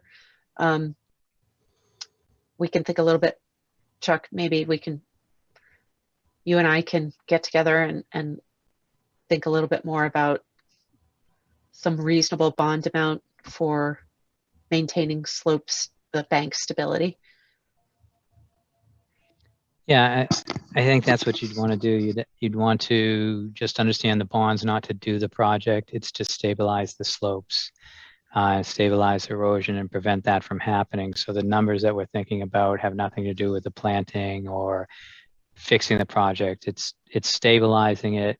And then if this project didn't move forward, then that would happen some other way through some other enforcement order or some other action. But the bond would only be to stabilize the slopes. So sure, we have some deliverables for the next meeting, and hopefully if they come in, we can move forward at that point. Okay. So I'm fine with that. Okay. At that point, I think we've covered this pretty thoroughly. Thor, do you have any last questions before I ask for a continuance? Nope, I think okay. Okay, I'll take a motion to continue. Motion to continue the discussion of the enforcement order at 45 Pearl Street to our next meeting, November 13th. Is there a second? Martha Moore in favor. Brian Bowe in favor. John Sullivan in favor. Carl Ciccone in favor. Joe Carnahan in favor. Anita Scanlon in favor. Mr. Rivers, Thor, thank you for your time. Thank you. Thank you, everyone. And we will review the enforcement order, hopefully, if it's prepared for next time. If not, it'll be the meeting after. Okay. Thank you. Okay.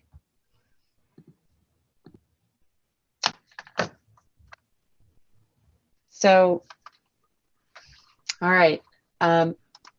Chuck, can we move along to the next item? Yeah, 26 Avon is the next item on the agenda. I'll let the people in. You can read the intro and I'll get the map or the plan up on the screen. Okay, 26 Avon Street. We're going to open the public hearing request for applicability filed by Gregory J. and Sarah A. Jones under the Massachusetts Wetland Protection Act, MGL Chapter 131, Section 40, and the Reading Wetland Protection Bylaws, Section 7.1, for landscape improvements to the rear half of their property to include removing 2 trees, disposing of weed or grass clippings and compost, to adjust grades, install the fence, relocate a shed, relocate a play area, install native plantings, install a gravel fire pit, terrace, and gravel path with natural stone steps. The application and plans can be viewed on the Conservation Division page under the current project, Assessor's Map 12, Lot 11, RCC file number 2021-10. Hi, Greg. I was just wondering if everybody with you tonight has been let into the meeting. Yes. Yes, Yeah, okay. I'm going to be the only one. Okay, just wanted to make sure. Thank you. Welcome, Greg. Evening, if you don't mind introducing your project. Yeah, so my name is Greg Jones. I'm at 26 Avon Street. I appreciate everybody taking the time this evening to review the project. Do you want me to just kind of go through the scope of what we're looking to accomplish? Yes, please. Okay, so so the main purpose of this project is really to make the full property completely usable and make it more enjoyable, I guess is the best way to put it. So the big part of this project is essentially doing a lot of regrading to make a more flat area. We are going to be removing 2 trees that have been identified on this plan, which is a Norway maple, as well as a ash tree that is partially dead at the moment. We do have a weed and grass clipping area at the southern back end of the property, which we are going to have removed. We are going to be installing a wood fence along the western border of the property. We are going to be relocating the existing location of the shed, which is currently next to the garage, and are going to be moving it to the far back end of the property. We currently have a play area that is in kind of the middle area of that, and it's going to be moved towards the garage.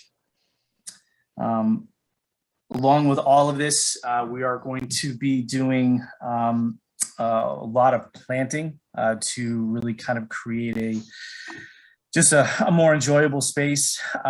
We are planning to use 100% native plants, and both plants as well as trees. That is our main goal, as well as incorporating any sort of native flowers that will certainly be more inviting to our pollinating friends. And then obviously as part of this project, there is the proposed gravel terrace with the gravel path that is on the eastern edge of the property. Okay, thank you, Greg. Thank you. Martha, I'm going to open up for comments. Sure. I am concerned about the ash tree that you're planning to take down. Sure. Not that I object to you taking it down, but in your narrative you said you have permission from your neighbor to remove that tree. It looks to me from the plot plans that it's actually on the property of 295 Main Street and not on your neighbor at 30 Avon Street. So have you got permission from that apartment building at 295 Main Street to take those trees down? Yeah, no, we knew it was the owners of that area are the apartment complex at 295. We have been in touch with them. We've them and have informed them that we are looking to cut it down and waiting to get a quote on that to provide them with all of that necessary information. Okay. And if you look at the picture that is on the screen now, is the current compost area beyond the ashes over where it says drill hole found in that back corner? Yes, that's exactly where it's located at the moment. Yeah, I did come by and do a site visit. I knocked on the door and nobody was home, but I walked in the backyard and that's where I figured that must be what you're talking about. Yeah. And what's your plan for what to do with yard waste after you remove that compost pile? So that's a great question. As you were at the site, the east end of the property would be very challenging to move it there because it is on a hillside. Our plan right now is we have a trailer, and so the plan for now and going forward, because we don't really have any other options, would be to take everything to the town compost. Sure. That's a very good option. That's one we encourage people to use as much as possible. Yes. Okay, and it looks to me like nothing you're doing is even within 50 feet of the wetland. You're in the 100-foot buffer, but you're not going to be doing any work within 50 feet because that's basically as close as your property gets. Is that correct? Yes. Yeah, I have no other questions. Thank you, Thank Martha. you. Brian? Yeah, so I have a couple of minor points, questions.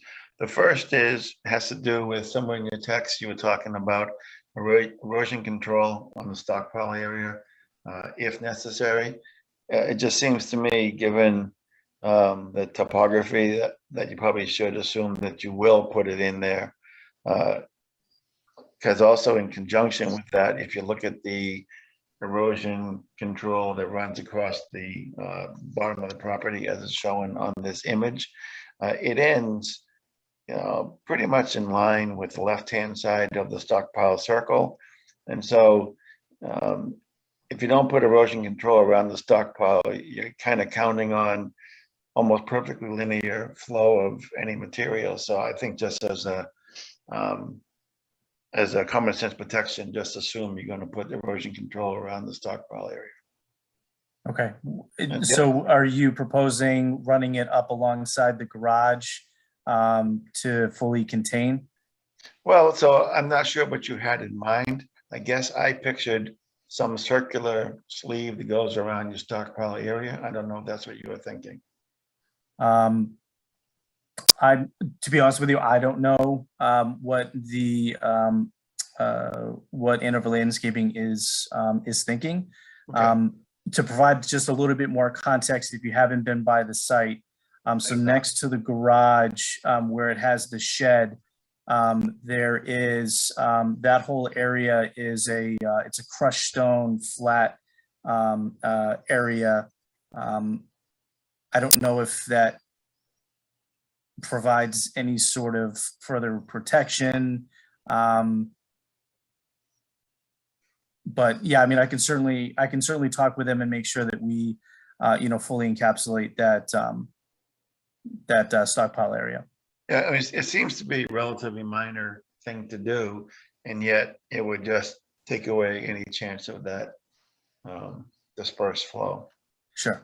And the last question I have is just, I'm curious why the topography lines weren't continued across your shaded area. It is more, I guess, more of a curiosity question, but they seem to all stop. Okay. Yeah, so I guess the best way to answer that is we use the renderings from the recent survey that we had done to then overlay a visual of the project to give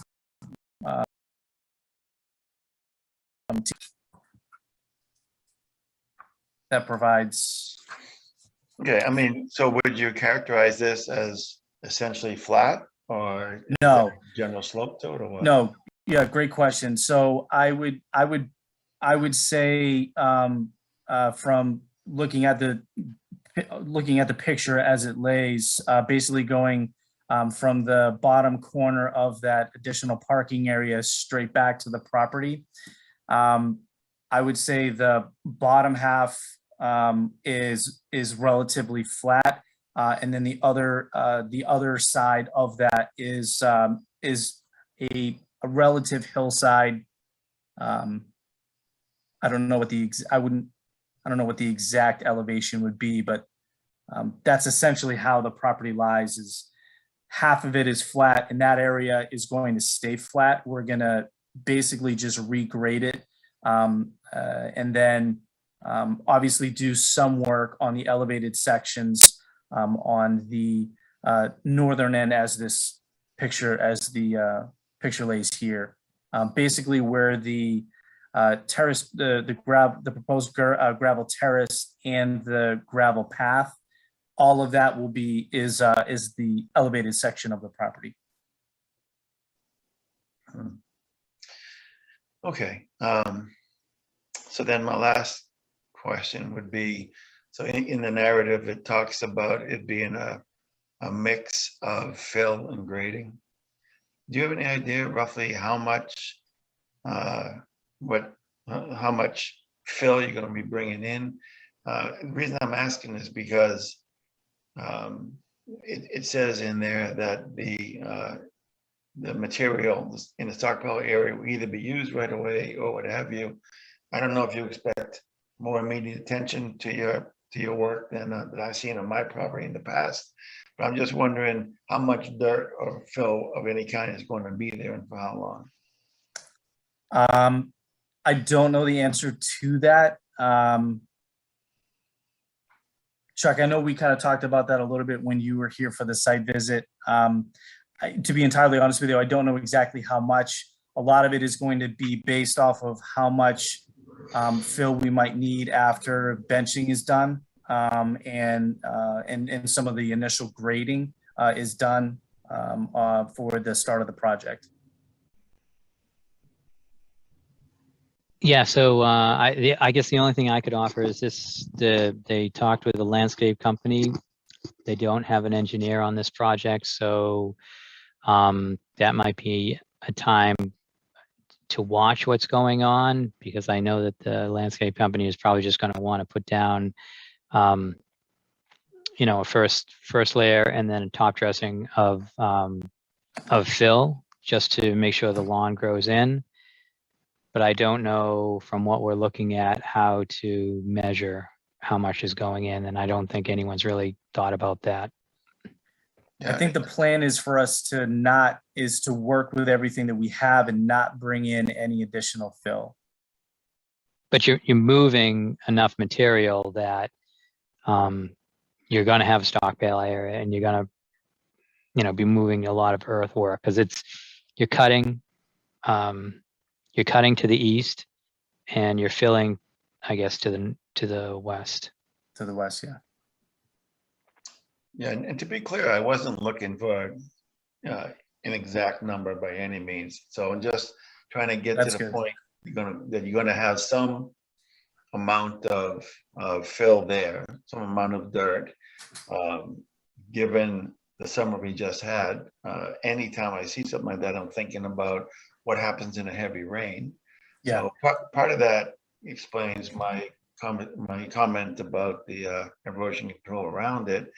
And part of it is, how long will it be there? How quickly are they going to go from building a pile to putting it where you want it? And I know you won't have an exact answer there, but I'm wondering what the intent is. So no, I can't answer that. I mean, the goal from the discussions that we've had is it really for about 1 to 2 weeks. I would think. At least that's the preliminary discussions that we've talked about in terms of timeline for how long it's going to take for them to kind of do the initial heavy lifting with cutting, benching, and moving dirt around. Okay. Okay. Yeah, I'm saying that's fine, Nika. Thank you. All right. John, comments or questions? Yeah. Just, I think a couple of quick questions. In your work description, it says that you are going to be installing 100% native plants within the resource area. And then when I look at the site plan, it looks like there's at least some of the area will remain lawn. Is that correct? Am I reading that? That is correct, wrong? yes. Okay. So it's 100% native plants in the area where you're adding plants or taking out lawn? Correct. Yeah. So any place that there really aren't any plants back there at the moment. So it would be adding a significant grass area, and then any plantings or trees that are going to be going in, those are to be 100% native. Okay. And so then I haven't been to the site, but currently it's all just mostly grass and lawn back there. It's mostly, honestly, it's mostly overgrown weeds that are just very difficult to manage. Okay. And then can you tell us a little bit more about the fence that's going in on the side of the property? How big and what style of fence is that going to be? So it's going to be a 6-foot fence, 6 foot tall, and it's going to be 100% wood. Okay. And it's a solid, like a privacy fence? Yeah. Okay. All right. I think that's everything for me. Okay. All right. Thanks. Carl? Yeah, so I would add, just to give the commissioner an idea of the fill coming in, or whatever that fill, sort of, I don't want to say fill, but the compost, call it the additional planting soil that they wrote about for the pocket planting.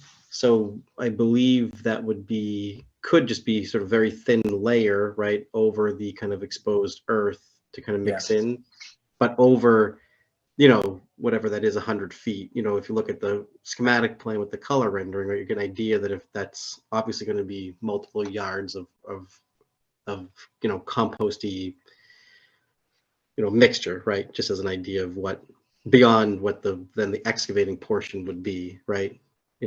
Of the kind of proposed boulder wall. So now all that could be useful as long as it's contained and then stabilized with the planting, which I can tell from the schematic would be pretty heavily planted, which could be quite, interesting in a nice new habitat for sure.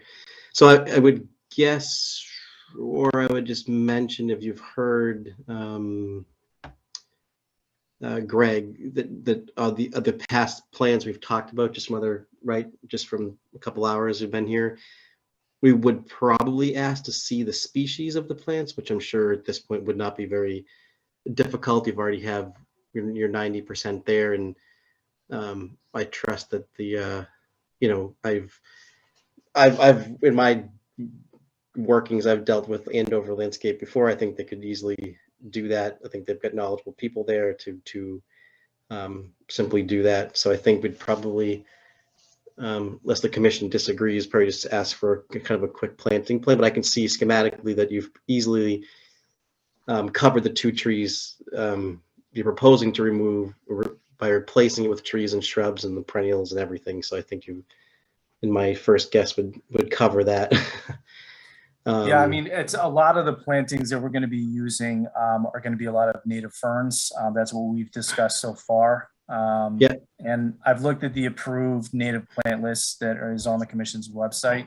I've certainly been doing a fair amount of research. So are you suggesting that we have that as part of a condition for the approval? I think so. Again, just from hearing what we've been talking about through the night, I think we've asked that with other plans. So you're already much further along in general, just with kind of the spacing, and you have kind of, again, schematically what you want there. So just maybe identifying the couple trees, some of the shrubs, right, and then number and species. Right. Sure. Yeah. Just so we can also document, okay, they're removing 2 trees. They've clearly hit this number and beyond, which it looks like it would be far beyond, which would be great. So yeah, otherwise, what was it called there? The kind of project description was very detailed. I kind of answered some of my questions about the staging area. I do agree with the erosion control, which we've asked for before, right around the staging area, to kind of just maybe close that with an extra kind of erosion would be useful, especially as it's all kind of down slope behind it. So yeah, I think for right now, that's all I can kind of think of. Yeah. Okay. All right, great. Okay. Thank you, Carl. Joe, did you have anything else that wasn't talked about already? I don't think so. I mean, I just I'd love to see the topo lines in the new area where it's currently sort of, it's beautiful art right now, but it doesn't actually have elevations. And likewise as a planting plan to confirm that this is, I see 2 trees, I see 6 shrubs. That's obviously more than just 2 trees. Great. Be great to know what they are. That's all. Okay.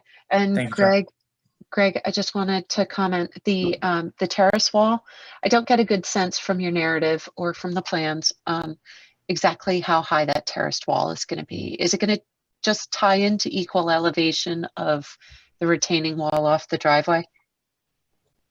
Is it going to be higher than that? Is it going to be lower than that? I'm sorry, the terraced wall, where the curvilinear proposed stone wall. I think a lot of it's going to be dependent on how much benching we'll have to do in certain areas. There are some areas that will probably have, I would say at most maybe a 1 foot retaining wall in certain areas, and Some I don't believe it may potentially just be negligible and at grade. So it sounds like you're not expecting a very high wall along that whole area. Okay. No, I mean, I think the ideal goal is to kind of keep it as naturally sloped as possible. And then obviously so the interesting piece of the property is right where the proposed gravel terrace is. There's a massive rock that's exposed. We don't know how big it is. So the hope is that we can use that as a stabilizer. We just, until we dig into it, we don't know how big it is. And then obviously we'll have to have along the path that'll have to be obviously graded and benched. But the goal is to make it as natural as possible. Okay. In addition to sort of a list of number and type of plants that you're planning on planting, if you're doing just a widespread, like a seed mix, or if you're just infilling areas within the 100-foot zone, with a wildflower mix or something like that, just if you could just note, you have a lot of different colors on this plan, and they sort of show areas where plantings are going to happen, but it's sort of not specified, what's going to go there, what it's going to look like when it's done. And I get a sense looking at the color, but I need it specified. We need it specified in the permit. Okay.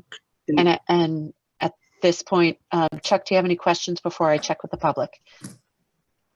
So yeah, I would just, the erosion control, we would want silt fence and hay bale for this project with all that earth moving. And the fence actually needs to have a 3.5 inch to 6 inch gap at the bottom. It's part of the regulations that you allow animal movement. So that's all I would add.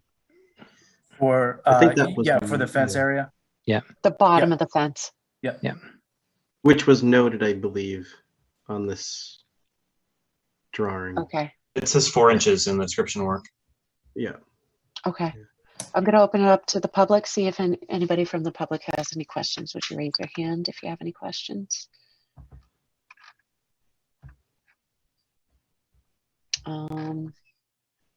Seeing none. It sounds like we're asking for just a little bit more information. Greg, were you anticipating that? Were you looking for us to vote on this today? Yeah. Are you working?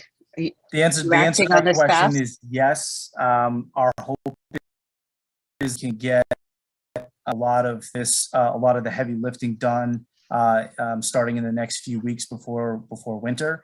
A lot of the plantings are not, obviously we're not going to be anywhere, we're not going to be able to do that until the springtime. So I would be, if you're open to it, I would be obviously be grateful if we could kind of have that as part of, conditions of us getting you a list at some point in the near future of the best count from a numbers and species standpoint, as well as I think you were talking about specifically about colors or flowers or something along those lines. Just a little bit more information about what you're planting. Okay. And where is it going to show up on this plan? Sure. Chuck, do you have any, just in terms of drafting up something? Okay, no comments. What do you, I thought you asked if I had any more questions. If we did vote on this, if we did vote this up or down tonight, do you anticipate any difficulty preparing, something we could sign on? I don't anticipate any issues. Okay. What is your plan? So are you going to close an issue tonight? Is that what you're thinking about? Or are you thinking about closing, writing it in between and issuing it at the next meeting? At this point, this RDA, I'm thinking of just closing and voting to issue. That's my sense. with the expectation that Greg's going to provide, I mean, even if he just says, you know, I'm going to get you the list before your next meeting. Yeah. So let's make a motion that spells out exactly what you want so I can put it in the order of conditions or the conditions of this determination. Something to the effect of a planting plan that lists what's going in and the areas, and an updated plan showing these areas will be presented to the, you know, to the conservation office, I guess, prior to such and such a date. Yeah, I will. Greg, do you have an understanding of when you might be able to get that to us? I mean, I could get you, I feel comfortable to say that I could give you an estimated number before your next meeting. Again, the only challenge would be similar to what has been kind of discussed before. You know, we don't really, until we start, you know, moving forward with the project, we don't really know exactly, you know, Yep. what may go where. Yep. I mean, you could word it something sort of like, you know, at a minimum, Right. Yeah. Okay. this many plants, or, you know, just so that when it comes around to us looking at the work, that what we see actually happening when it's complete doesn't look completely different than what we're talking about right now. Yeah. We need Okay. something to kind of, I'm not saying we're not gonna get upset if you're like, Yeah. pull plants off. You're doing an upgrade. You're planting a lot of natives. We're in favor of pollinators, but we just need to get that idea. We need that sense a little bit more quantified.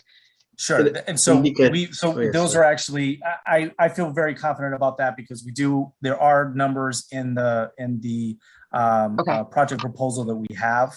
So I feel confident that we could get you an estimated number of plants, types, before your next meeting. Okay, Carl, what did you say? I was just going to agree with the minimum statement, and then Greg just mentioned his sort of, you know, proposal with the company, because you know, you don't want to kind of overdo yourself with the budget, because it is a large planting. So minimum would be great, and as long as it exceeds, you know, what we're removing, and then that'd be awesome if they obviously installed all of the plan, but you know, that's a good start. So yeah. Okay. So at this point, I'll entertain a motion to close. Does Joe have his hand up? Oh. Yeah. Sorry, go. Anyone said this point, but I do, in terms of what details matter and what details don't, my understanding is that one of the few details that does matter is that things that are removed in the buffer zone are replaced in the buffer zone. So obviously if what's written matches what here, where I see 2 trees and 6 shrubs, great. That's the part that's really not negotiable. So as long as we're clear on that, you know, whether it's 12 or 10 or 14 shrubs outside the buffer zone. The funny thing about this project is it doesn't need any other permit in town hall, and we're issuing our permit. So you're not seeing I don't see a mechanism for you to review the plan and approve it. So you're just asking for a plan. I'll review it and work with the homeowner, I guess, if things aren't correct. But that's what we have here. Yeah, I'm okay with that. I don't know if anybody else on conservation has an issue with that, but how fast can the landscaping company start? We're targeting a tentative date of the week of October 4th. okay. So this is a request for determination of applicability. Is there a motion on the request? I would move to issue a negative determination of applicability Second. Okay, all those in favor? And just to explain that does mean you get to do your project, right? Negative is what you're looking for. I Music to vote my ears. in favor. Brian Bowe in favor. John Sullivan in favor. Carl Sacconi in favor. Joe Carnahan in favor. Anika Scanlon in favor. So yeah, Greg, you definitely wanted a negative vote. What that means is we're saying to you, you do not have to file a more elaborate permit, a notice of intent. And thank you for coming out tonight. Well, Chuck? no, I appreciate everybody with their input and taking the time tonight. Thank you, Greg. You guys can come over for s'mores when we get the fire pit ready. So Appreciate it. Thanks. all right. Don't Thanks, say if you everybody. don't Have a mean good night. I mean it. I mean it. You can show up to the door. Don't think I won't. Don't ask us twice. Thanks. I won't have to. Thanks, everyone. Have a good night. You too. Bye-bye. Okay, we have two more hearings, everybody. We have Hensey Street and we have Stonewell Road. You guys all ready to go through those relatively quickly? Okay. All right, then let's open the public hearing for the request for determination of applicability filed by Michelle and Jonathan Boudreau under the Massachusetts Wetlands Protection Act, MGL Chapter 131, Section 40, and the Reading Wetland Protection Bylaw, Section 7.1, for after-the-fact tree removal of 4 large pine trees and 1 maple tree within 25 feet of the house. The applicants are proposing replacement planting. All work is within the 100-foot buffer zone. The application and plans can be viewed at the Conservation Division page under the current project. Assessors Map 32, Lot 146, Reading Conservation Commission, file number 2021-11. This is for 12 Hensey Street. Chuck is the applicant here. Yes. Okay. Thank you. Mr. Boudreau, thank you for taking so much time to wait through all those other hearings. If you can give just a brief review of what you want to do. Sure, thank you. Yeah, and actually if we could keep this image up, that would be great. So thank you for taking the time. So essentially, as you already outlined, there's a pine trunk, a 25-foot pine trunk that we're looking to have removed, and then a stump to be removed from the front of the yard. We proposed some plantings, and then we saw the schedule of the required plantings and realized it wasn't going to cut it. And so we went and retained the services of Gardens by Demetra. I guess she's a Reading resident that has a lot of experience working in Reading. And we're actually going to increase the proposed plantings to potentially 84. 3 small trees, 21 shrubs, and then 60 assorted perennials, all of native species. So, what's that? We have the list. Oh yeah, and we also have the list of the exact plantings, how many, which species. which species to go along that blue intermittent stream on our property, along with the area prone to standing water. That's where those native plants will go. They're 100% native plants that we're recommending. Sorry, I'm out of the view. That's okay. I apologize. All right. Thank you. I think we did a site visit. I'm sorry, did you have other comments to make on the project? No, that was it, I guess. Okay. Do you want us to share the list of the requested plantings?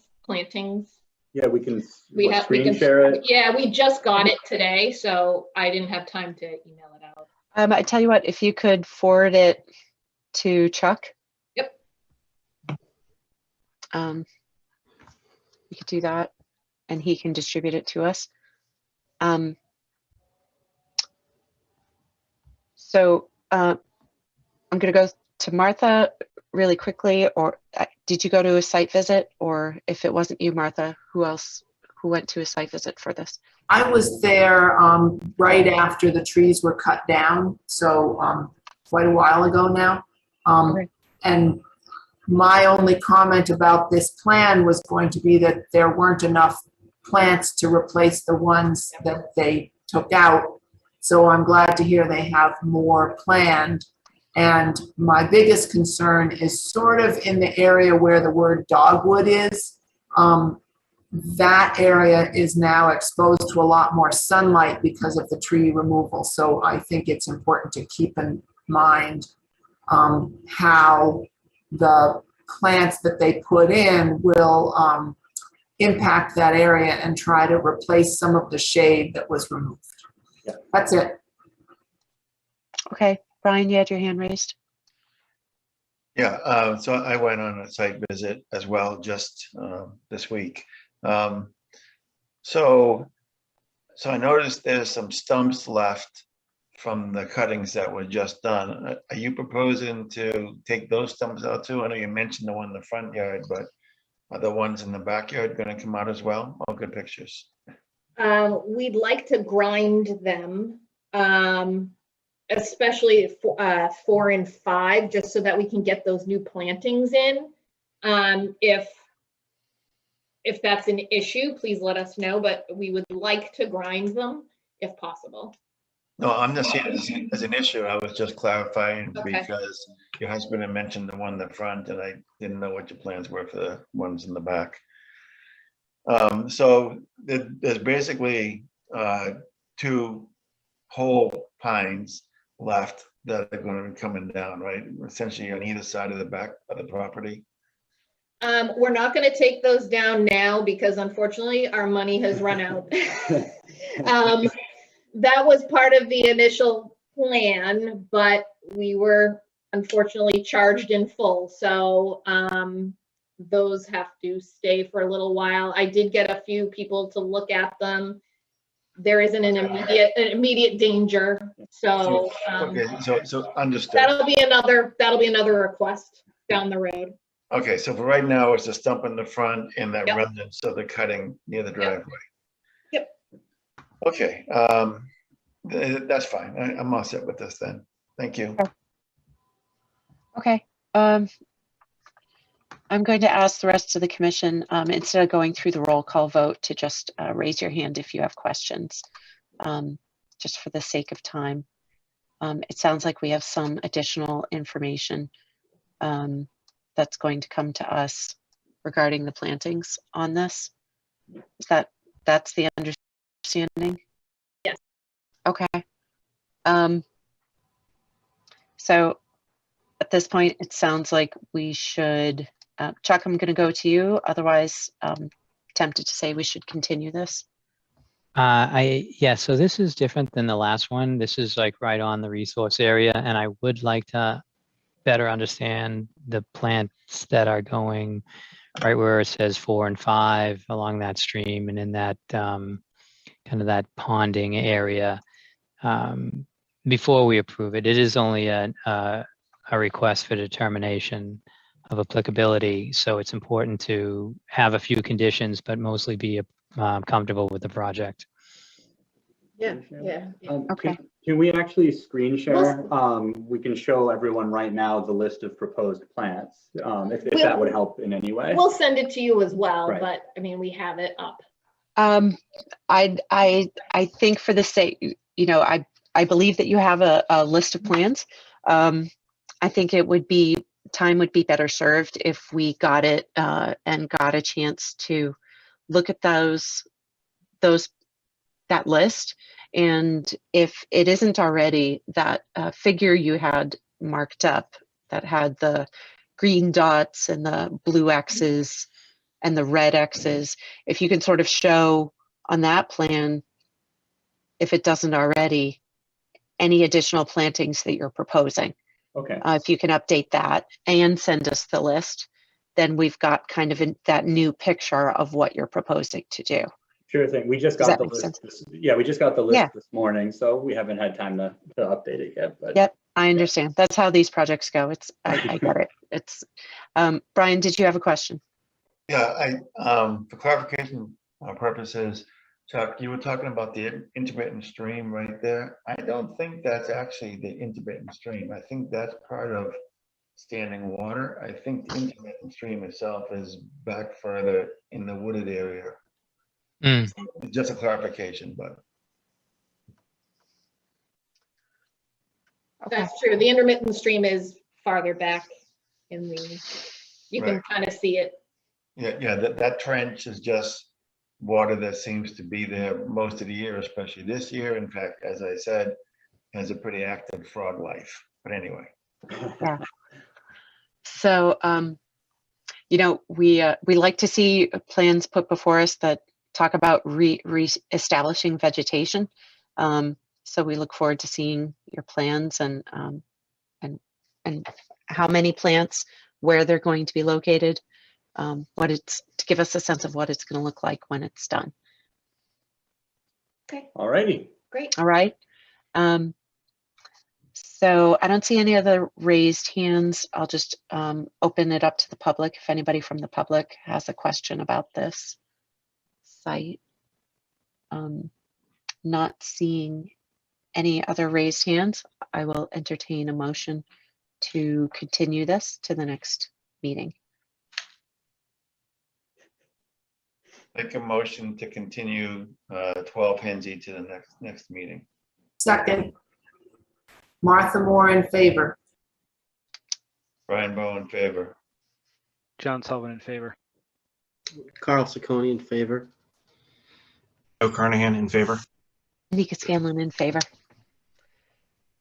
Thank you very much for sitting through all the exciting earlier hearings and presenting your information to us tonight. We look forward to looking at the plans and addressing them in the next, giving you some substantive comments in the next meeting. Sure thing. Thank you very much for your time. Thank you. Okay, thank you. Okay, so 11 Stonewall Road. We are going to open the public hearing on a request for determination of applicability filed by Robert Schiffelidi under the Massachusetts Wetland Protection Act, MGL Chapter 131, Section 40, and the Reading Wetland Protection Bylaw, Section 7.1, for rebuilding an existing multi-level deck with new footings. There will be no change to the existing deck footprint. All the work is within the 100-foot buffer zone. The application and plans can be viewed on the Conservation Division page under the current project, Assessor's Map 48, Lot 8, RCC file number 2021-12. Chuck, I think the applicant is here. He is. I see him. Let's see. Did that work? Bob? Okay, great. That worked. Great. Hi, Bob. Okay. Thanks for waiting out all of this. If you would please go over your project. Pretty simple. We have an existing deck. Wanted to replace the boards, but it turned into one thing leads to another. So the footings are being replaced as well. So that requires them to be pulled out and then new ones poured in. So we just have to deal with that. Other than that, it's what you described, board for board replacement. Okay. And you're going to be digging new footings? No, well, I shouldn't say no. All of the existing footings are being replaced. And there is one new footing going right in the middle underneath the center portion. Actually, two in that center portion. That's it. Okay, according to the plans you provided us. And what type of footings are they? Are they going to be? They're talking about using those conical Bigfoot style footings. Okay. Which actually is a smaller bearing surface than the existing ones, but the building department wants them replaced. Okay. Okay. And so at this point, Members of the Conservation Commission, if you would just raise your hand if you have questions for this. Brian. Yeah, hi. So I did a visit, and it all looks fine as far as this work itself is considered. The question I have is about the shed. Bob, if you could you explain the shed situation to the commission as you did to me when I was there? Sure. If you could switch to the next page, the drawing which shows where we were going to put in the erosion control. It's kind of a blow up of it. Yeah, it's actually a different file. Well, I know I sent it to you. I can put it up, but in any case, if you zoom in on the area where it shows enlarged area down below, well, actually, yeah, right where you are, where it shows the silt fence. Now back to the left. Yeah, there you go, where it shows the silt fence. Between spots 10 and 11, there is a shed which goes to the right. The front edge of the shed is right on that. I can share a screen if you want. Well, I'm not sure if necessary. I didn't want to get into that much discussion. I think the point is, you were saying that when it was originally built, the people who installed it back further into the woods than it was intended to be. Yeah, I put two markers right on that the former silt fence line, and they put the front edge on it, not the back edge. But it doesn't matter. It's in the wrong place. It's there now. We can either deal with it or leave it, one or the other. The question is, should there be any action? Bob had indicated that he'd be open to either moving it or even to removing it. So I just wanted to bring that up as something that I thought the commission should talk about. Okay. Okay. Martha? Sure. Yeah. The paper copy of the plans that I was sent are a more recent version than what Chuck has up on the screen. And I think even it shows a larger deck going down from this deck. Those the RPSA. I'm sorry, Martha, are those the RPSA plans?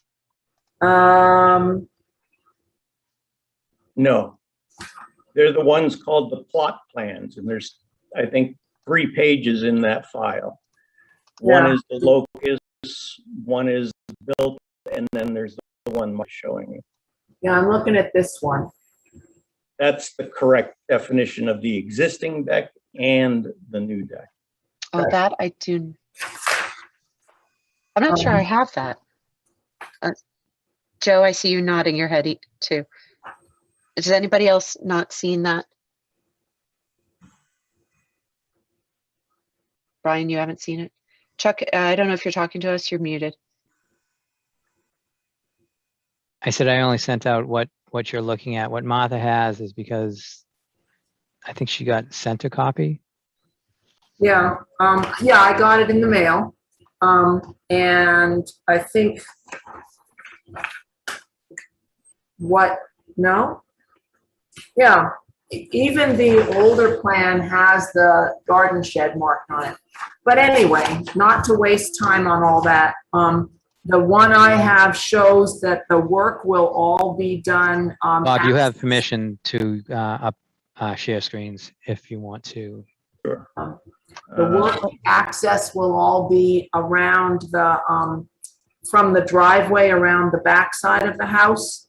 And I'm wondering whether it would, I'm going to suggest it would be good to extend the erosion control a little further toward the driveway so that as people are carrying stuff back and forth. Yeah, see the erosion control line is green and it stops before you get to the driveway, but all the work is going to be coming in along the top of the slope there. So Yeah, unfortunately, this is the first time I'm seeing this plan.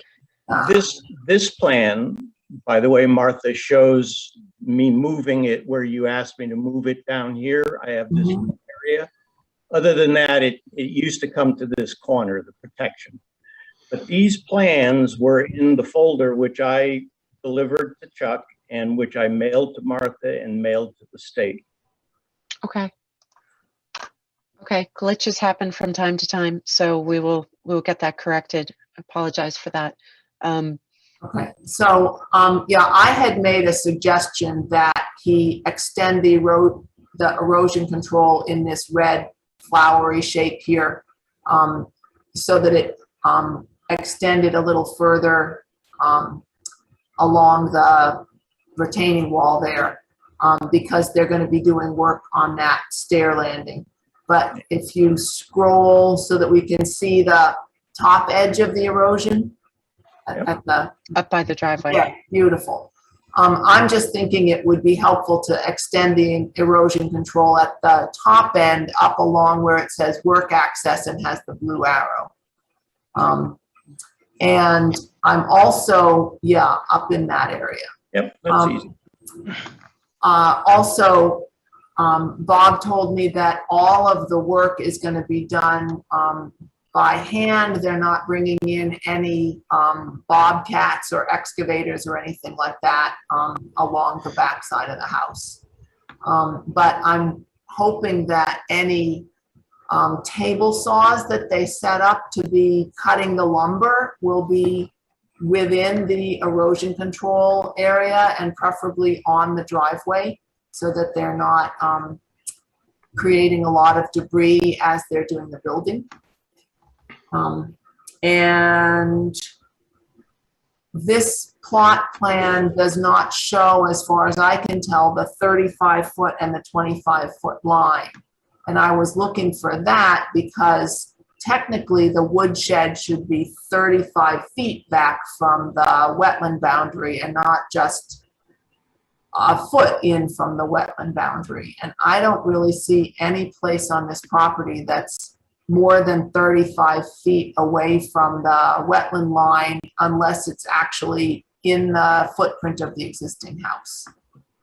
So I'm not sure what to do about this woodshed that's clearly inside the wetland and shouldn't be there, but I don't know where to put it or whether they really need to have a shed there, whether they could use their garage for whatever storage is in that shed. So those are my comments. Okay, thank you. If you have comments, please raise your hand, just as a reminder to other commission members.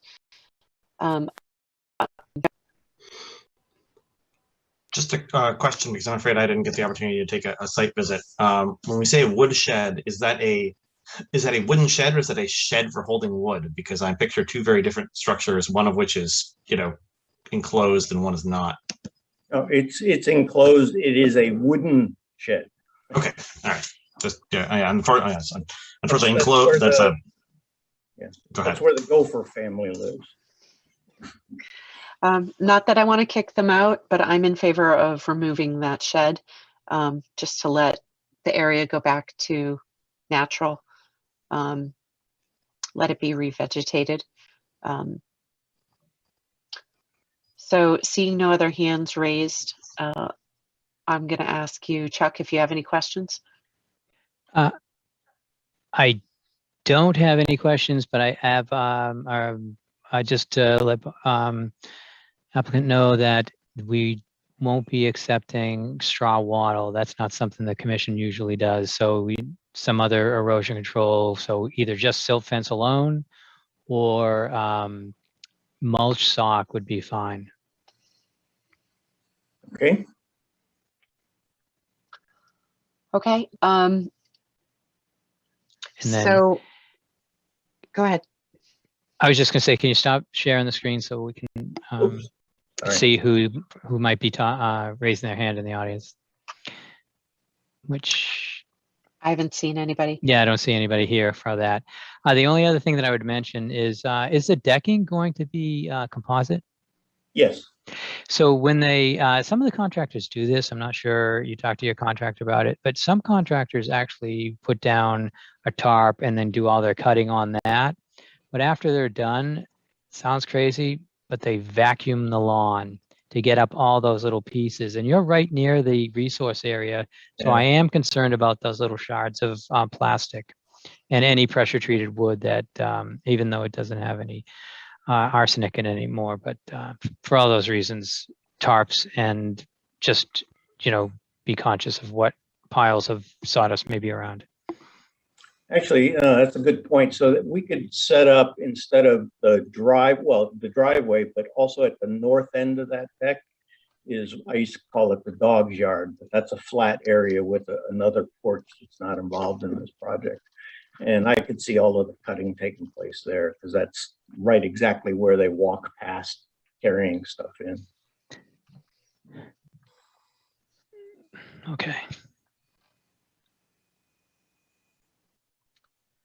I have been told that sometimes the contractors, after they cut with the table saws, use the leaf blower and blow all the debris off under the shrubs. And that's exactly the opposite of what we want to have happen. So when Chuck says vacuum, he really means vacuum, not leaf blower.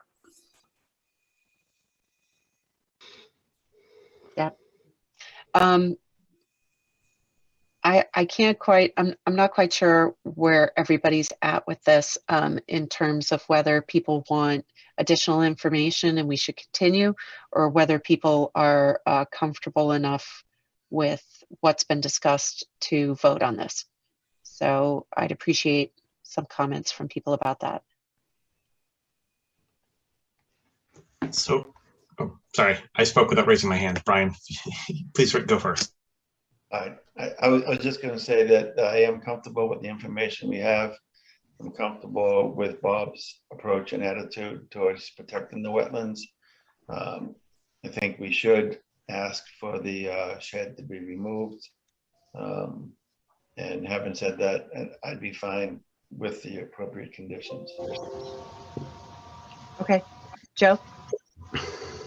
Yeah, I likewise going to say that I don't see, unless we can find a place on the property for a 35 feet from the wetland for the shed, then it seems like removing the shed is the only alternative. But then with the shed removed, I otherwise have no other concerns. Seems fine. Okay. Any other comments from Commission? Chuck?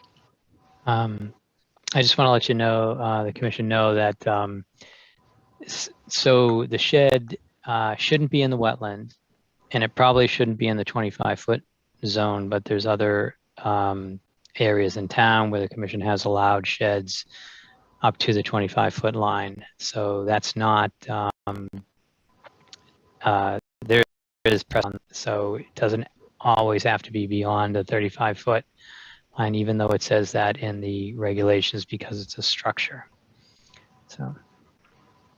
Okay, thank you for that. So at this point, Joe? Just finishing a thought on that. I mean, to talk about anything other than removing the shed, I would love to actually see the 25-foot line on a drawing somewhere. I'm a little afraid, though, that maybe it's a moot point, because if the 25-foot line takes you up to 10 feet from the house, I'm guessing Bob doesn't want a shed that's, if the shed is 8 feet deep and he's got to get it 10 feet from the house, there's going to be a 2-foot gap between the shed and the house. That doesn't do, that's probably not much use. But in any case, that's, but thank you, Chuck, for sharing that bit. Yep, I think Bob's talked about an area that's greater than 25 feet that he could put a shed if he wanted to. Is that, do I remember that right, Bob? It's been a long night, so. No, I haven't looked into that at all. Oh, I thought you said there was something about a flat area that. No, that's where I would have them do the cutting. Ah, okay. Well, it's probably just easiest if we just get rid of the shed. Okay. How about that? Okay. As long as it can be done as part of this project, because I need to have the dumpster there. Yep, that works for us. So at that point, I'll entertain a motion for this. determination of applicability. I'll move that we issue a negative determination of applicability for the project at 11 Stonewall Road. I second. Okay. Martha Moore in favor. Brian Bowe in favor. John. John Sullivan in favor. Carl Ciccone in favor. Joe Carnahan in favor. Anika Scanlon in favor. Bob, thank you Thank you for your time. for coming out. Good to meet you. Good luck on your project. Have a good evening. You too.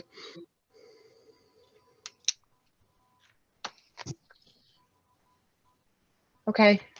Chuck, at this point, what critical stuff in old new business do we need to touch on? I just need you a vote to issue to pay the bill for the water and sewer, which of $19.71. I'll take a motion on that, and then Brian, I'll get to you. I move that we pay the bill. Second. Martha Moore in favor. Brian Bowe in favor. John Sullivan in favor. Carl Ciccone in favor. Joe Carnahan in favor. Anika Scanlon in favor. Brian, you had a question, and I know we have other members of the public here. Okay. Go ahead, Brian. I just want to be sure that we didn't miss out talking about 74 Haverhill, and I see the applicant is here. So if we're going to get to it, fine, and I'll be quiet.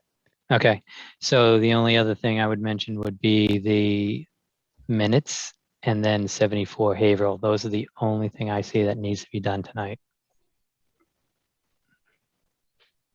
Okay. Let's go to 74 Haverhill because the resident's here. So Oh, wait a minute. you want to do the minutes first? You may want to do something about the Chapter 61 land at Meadowbrook. So there's three things. Okay. That didn't escape me. Okay. But just to give the residents here, I'd rather get into 74 Haverhill. So should we ask to unmute? Is that Mr. Curry here? Yeah. Okay. Good evening, everyone. Good evening. Thank you for taking the time. I know it's late, so I'll try to go as quick as I can. Appreciate it. I think, Chuck, you mentioned, or there was a possibility to put the drawing up that I submitted. Is that something, or you want me to just talk through the... Let me see if I have that available. Yeah, if you don't, it's okay. I might be able to email it to you quickly.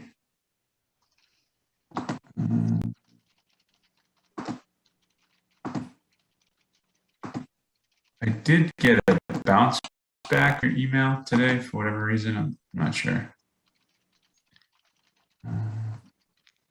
Let's see. Yeah, well, if you email it to me, I'll put it up. That's probably the easiest way to do this. Okay, just give me one sec.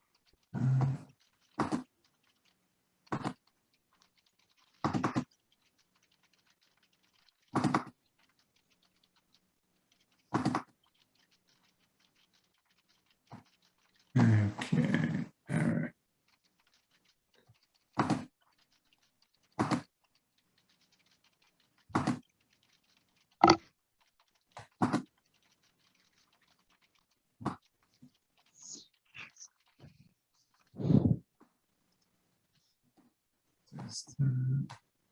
Okay, what are we waiting on? Just asking.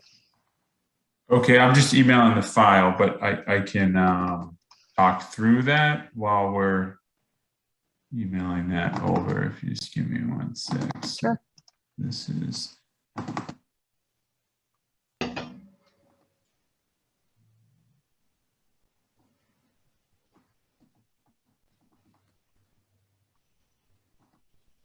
right.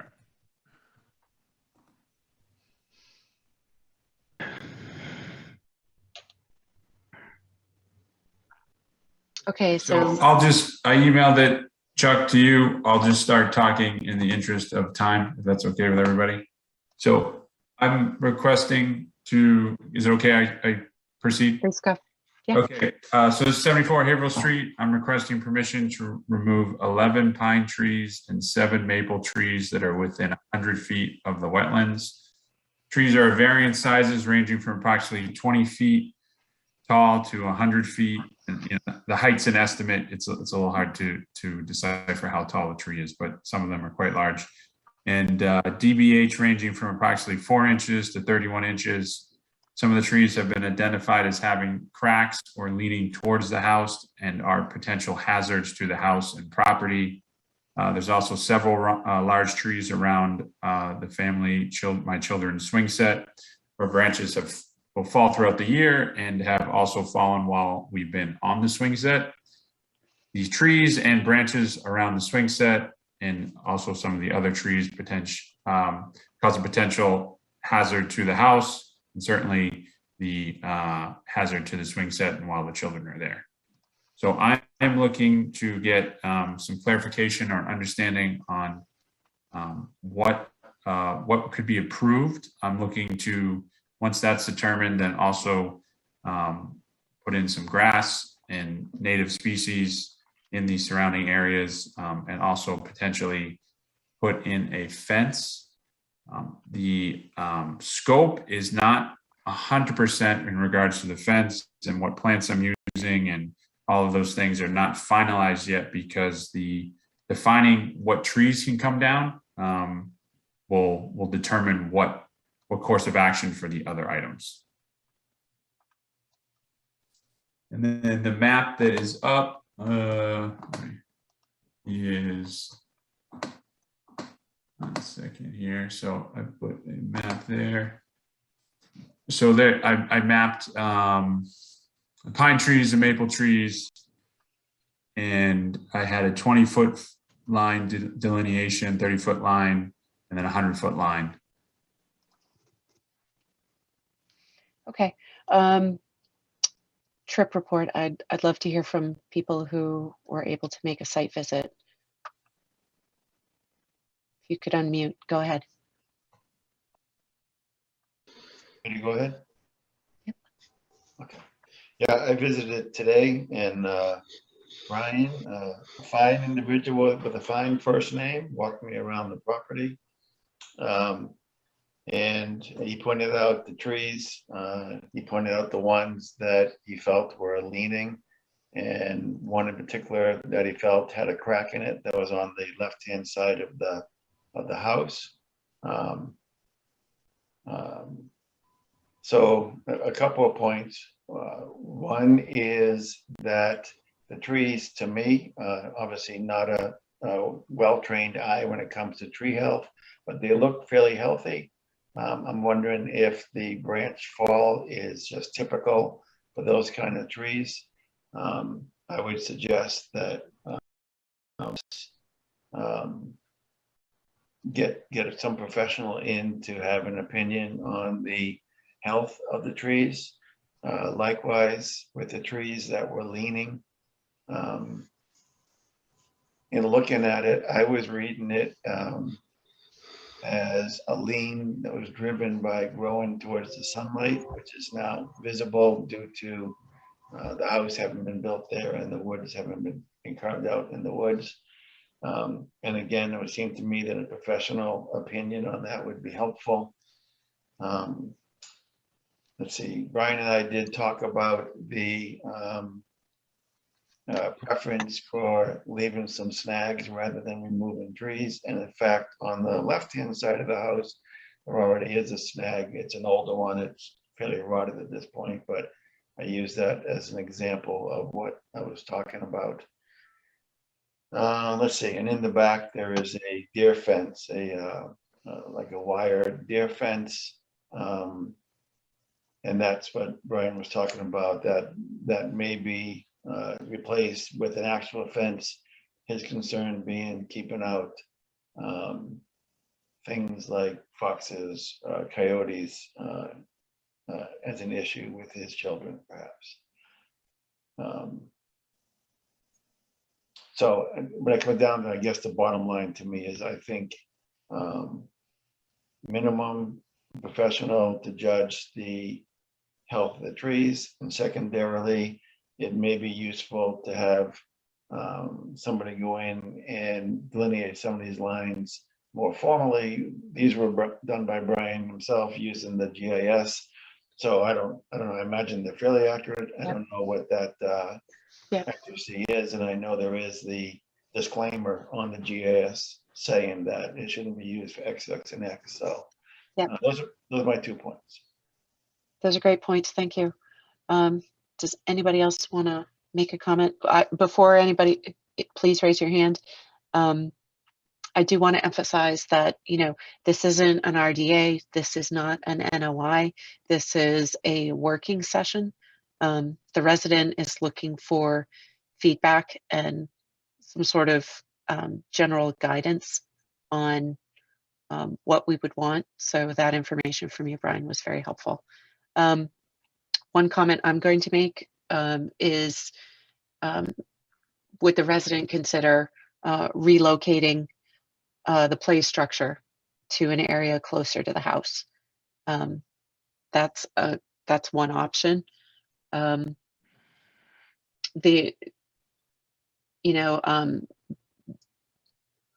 We see a lot of trees getting taken down. We want to see that it's unavoidable, that the tree was going to come down anyway. So if any sort of selective trimming or pruning that could improve the health of the tree can be done, that's definitely for us favorable compared to, taking down a tree. That's my comment. Any other comments or feedback we have for this resident on this project? Please unmute and speak up.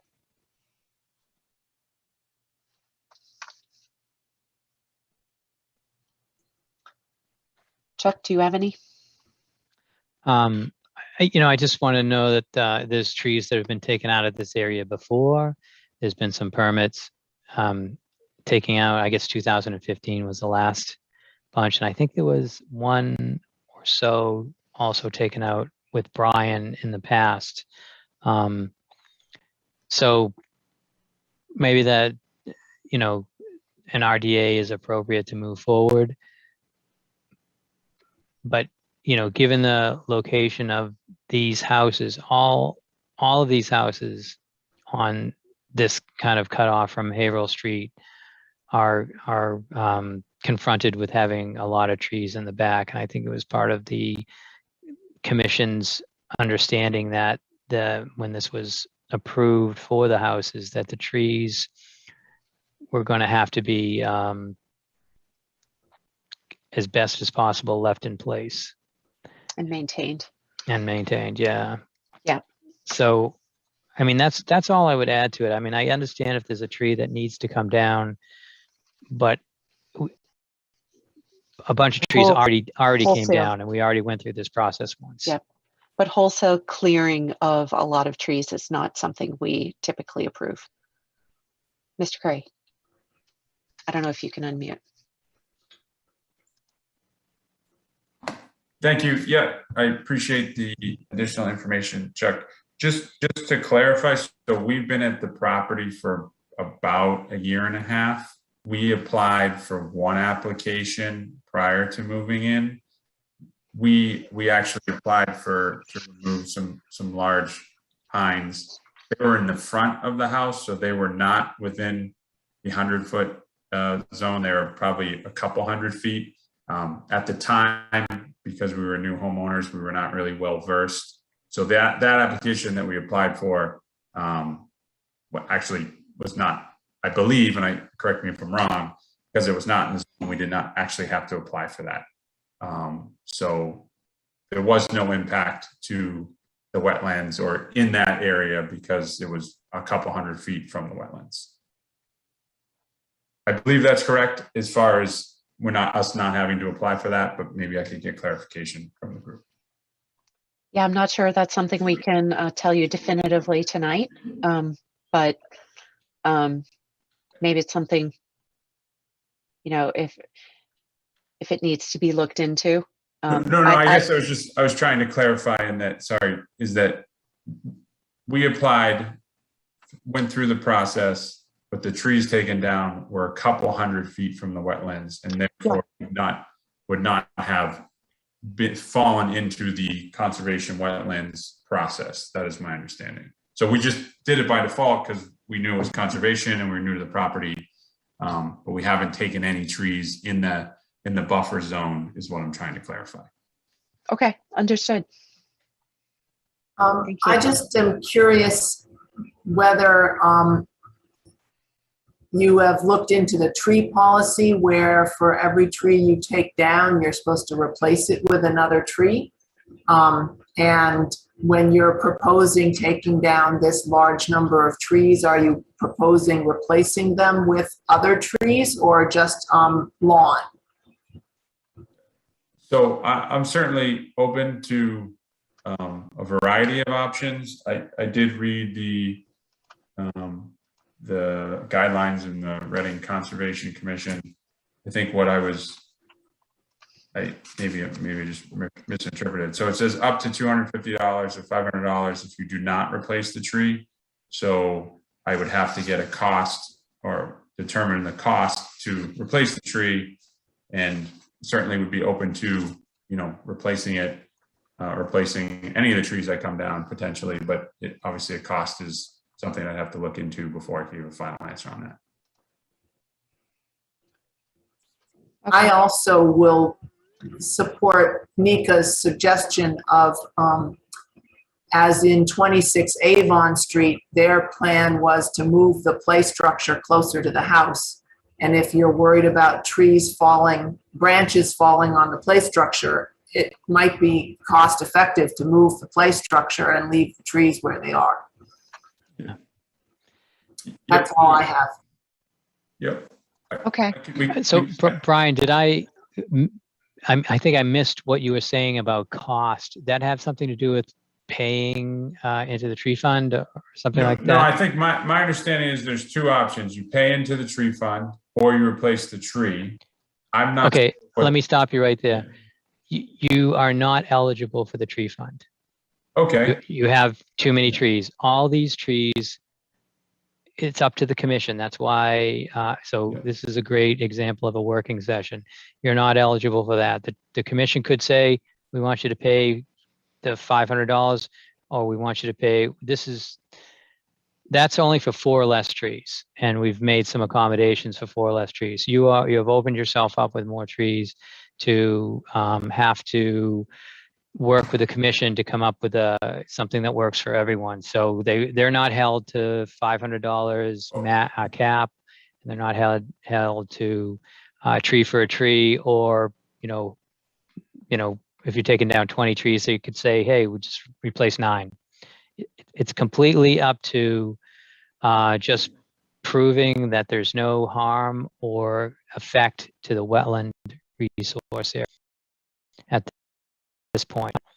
Yeah, and to sort of piggyback on what Chuck's saying, if you want to come back with an official permit and you really are fixed on sticking with all 11 trees, understand that, what Brian was saying, sort of like a report from an arborist talking about which trees really are viable, and which can survive and which are not going to survive, and also a replanting plan to replace the habitat that got taken.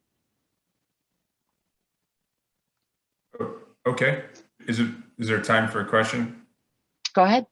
So if we have, so I'm proposing to take down, I think it's 18 trees. So if they identify, let's say 4 trees that are dangerous to the property, and I would submit that and it would get approved, that would leave 14 trees left. So, oh, you're talking about 18. I thought it was 11.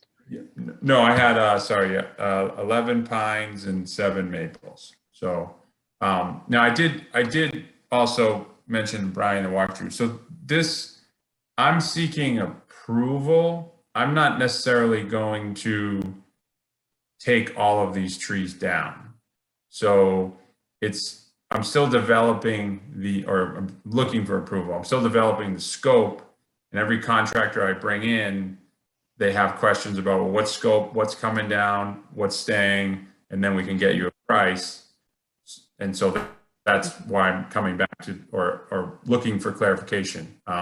So there is possibility that some of the trees that approved don't get taken down, but I guess back to my original question, if they identified 4 trees, half in their recommendation, the other 14, is it possible that those, if you approve those taking down and I replace them, is that something that is an option? I know something has to be discussed. It has to be discussed. I can't tell you point blank that. Oh yeah. That we would, that the commission, that everybody would agree that all of those 14 trees are okay to take. Some people might say, you know what, they're not okay to take. I'll let you take one more above the 4. Okay. Do you know what I mean? I can't tell you what people are going to say because we don't. I don't have information. People here don't have the information. So it could go a number of different ways. It could go a number of different ways. I've seen it go a number of different ways. I can't really tell you how it's going to go until we have a proposed plan. Yeah, I guess, sorry, let me just ask one clarification. So that totally makes sense.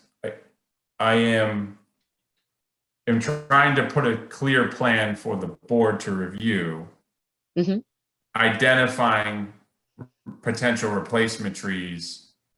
I guess I'm just trying to get a clearer scope. So maybe that's just a further discussion. Yeah. I don't know in my understanding, this is what I've heard Chuck say before. And Chuck, maybe you should jump in because I don't want to put words in your mouth. I've heard, Chuck, please clarify. I could see the eyebrows raised. Oh yeah, you just have to ask the question again. Sorry. I've heard Chuck say things like, put what you want to do on a plan and then hand it to us. And then, in the permit, and then get the feedback. Okay. So we're giving you the general comments of, you can't follow the tree policy for this. It would be an RDA, or if the work is substantial enough, a notice of intent. Okay, got it. Okay, so depending on what you want to do, how are you going to remove the trees? Are you going to disturb the soil? What are you proposing to do after what you want to do is done? How are you going to finish the work? Is it just going to be a bunch of stumps? Are they going to be ground? Are you going to leave any stands? What else are you thinking of doing? But just to let you know, once we get that permit, we'll come out, we'll do another site visit, maybe a closer look at the wetland line. And what we have to think about, what we're here to protect, is the habitat value those trees provide, the shade those trees also help control the level because they draw up a lot of water and evaporate it to the air. So in a lot of ways, they do control flooding and the shallow groundwater table there. So there's a lot of benefit those trees provide, from habitat to cooling to to groundwater and flooding control. Okay, so there's a lot of ways we look at this. Yep, no, that makes sense. Okay, I know we're not giving you exact here, no, that's fine. Yeah. And we can't. But do you have any last questions before we move on? Yeah, so I definitely was not trying to get an answer, so apologies if that came across that way. I'm trying to understand my next steps, which I think I have now. One question and I brought this up with Brian. So bringing out a surveyor, and this is some of the feedback because I've talked to surveyors and just other people involved, or not involved, but have experience with this. So I'm using the town of Reading GIS delineation for where the wetlands is. So if I was to bring out a surveyor, and what some people have told me, that is potentially open to interpretation because how they look at soil vegetation. So if someone comes out and flags and says, well, this, you know, this is actually 100 and the wetland starts 170 feet from the house, and Reading GIS has something different, it's almost like it's open for potential interpretation. So that's why I deferred to that. That happens with every permit. Yeah. The estimated Yeah. estimated line is what we're looking at here on your plan. Yes. When somebody goes out, when a wetland scientist goes out and flags the wetland line, that's what we're talking about, because there's a lot of different kinds of surveyors. Yeah. But when a wetland scientist goes out and looks at all the indicators and comes up with a wetland line, that's what we come out and verify. And that's the more rigorous, the more verified line. Okay? Yeah. Yes, no, that makes sense. I think some of the feedback I've gotten is depending upon, you could bring out 2 different scientists and they could potentially have 2 different distance opinions. Some people have said. So wetland lines are sometimes very obvious, and in other situations, depending on the topography, if the topography tends to be more flat, the wetland line is quite a bit harder to say exactly where it is. Okay. Okay. So that's just the nature of the beast. Okay, got it. Yeah. Okay, makes sense. So Brian, I think what you should, I mean, if I were to say what your next steps are, I would think that you would want to talk to an arborist, or you'd want to get an eval on the trees. So each one, if that crack is terminal or not, or it's too close to the house. I mean, typically in the tree policy, when I'm doing the tree policy and understand that I have specific rules that I have to follow. So if a tree is not basically dead, I don't call it a dead tree. I don't know what the commission's going to do. They have more latitude, but when we look at those 4 trees, if one is absolutely dead, it doesn't get counted. If one, has a possibility of falling down in the future, or that something could happen, it's not counted as a danger tree or a tree that's gonna that is dead. So I do the eval. I would try to think about habitat replacement, and if you have to bring a landscaper in or a landscape architect in to talk about that, then that could happen too.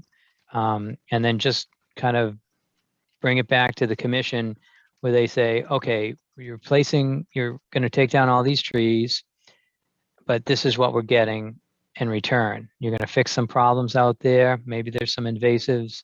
You're going to create a habitat that works, and you're going to have some of these bigger trees that works better than the one that exists. And you're going to have some of these trees taken down as part of that kind of permit process. Okay.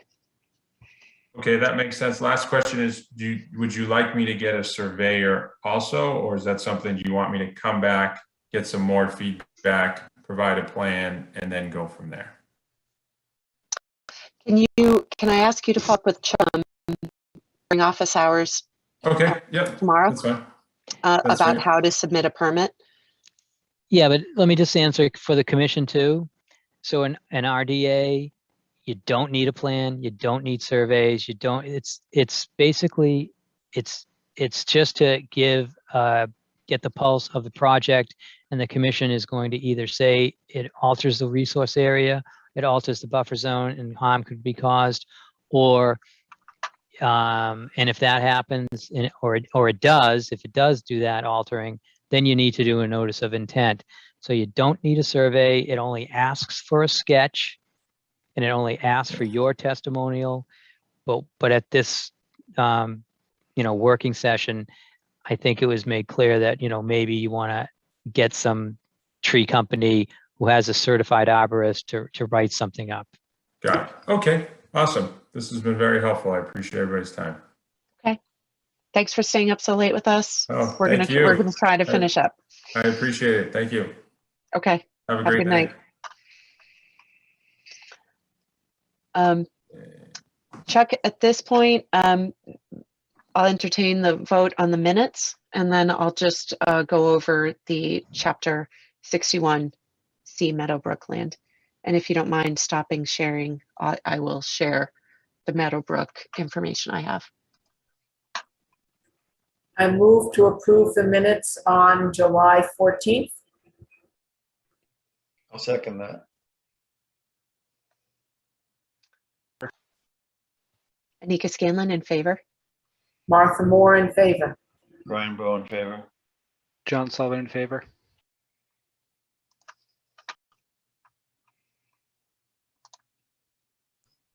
Okay, Is Joe. Carl still, I can't see all the people. Is Carl still here? If he's not, Joe Kernahan in favor. Carl's here. Carl. I'm here. Carl Sconey in favor. Okay. Okay, thank you, everybody. Can you guys all see this? Did we get a vote for the water and sewer? Just wondering. Yeah. We did. Yes, we did. Thank you. We did. Can everybody see? I'm screen sharing right now. Yeah. Can everybody see this plan? Okay, I just want to share with you guys an update on the Meadowbrook land. There's 5 lots that are up for first right of refusal. The town can exercise an option to purchase these 5 lots, lots 1, 2, 3, 4, and 5 along Grove Street. The Meadowbrook building itself is down here off the map. These 5 lots are half-acre lots. We have to buy all 5 of them if we want any of the lots. Chuck, looked at this, knew it was an opportunity, came up with a brilliant idea to consider using one of these lots for as a real decent sort of trailhead and entrance to town forest. So these lots are in an area where it's a priority habitat under natural heritage. There's also some certified vernal pool over here somewhere. The property over here next to it has some flagged wetlands. And this land is owned by the town of Reading, but it's owned specifically by the water department. So I was approached by our liaison to, come up with some sort of possibility for this, some idea of can it be a benefit to the town? Is conservation interested in supporting some sort of plan that could enhance usability, safety, and access to town forest? So this schematic that I've sketched up basically shows the northernmost lot, half-acre lot, roughly sketched in with an area that is basically a U-shaped parking lot with a potential trail. In theory, go along the property line towards the rest of town forest. Over here is a U-shaped trail. The compost area is off the map. Anybody who's hiked in town forest and you go hike through the compost area, you come down the other side and off to the right, there's a small U-shaped trail that is over here. So I wanted to share this with you guys.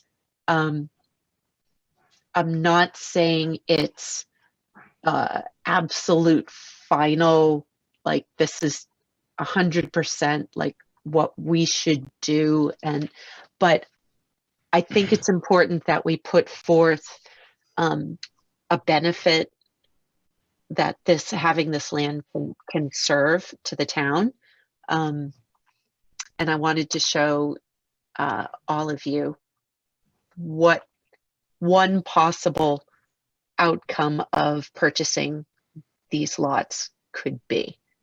So I'm going to just turn over to Chuck, ask him if I missed anything critical kind of on that introduction, and see if you guys have any questions. on what you're looking at here. All right. Am I muted? I don't know. No, you're not. Okay.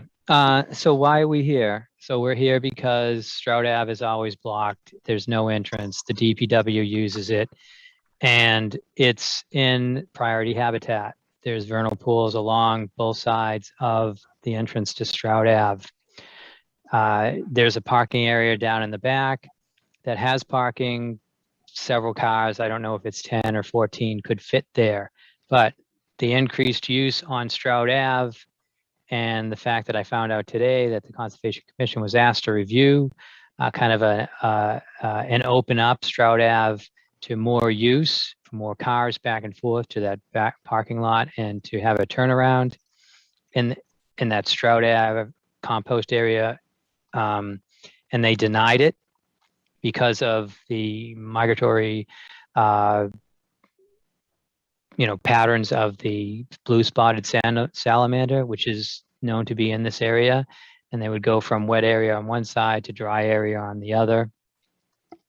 So those are some of the reasons why this is all blocked off. Safety, the fact that it's being used for the DPW, large trucks, and priority habitat. So we found out that Chapter 61 land exists. We were notified by the town, which is our right to be notified by the Meadowbrook Golf Club that they have made a notice to sell, and we got notified, and then the discussion started. This parking area, and there's 5 lots that need to be sold. It's an all or nothing deal for the town. They either buy in and get all 5, or they don't do it at all. But what Nick is showing you is that only 1 is needed. And 4 lots next to a golf course is not going to have any problem reselling again. The only problem with that is that's not really the job of the town. It's not something they're used to doing, and it's more cumbersome than a private party doing such a thing. So this plan, outside of all the problems that come with it, probably has less problems than the Stroud Ave issues over there with the blue spotted salamanders and the big trucks, and the fact that the DPW still wants to be out there using it. So it's kind of dangerous.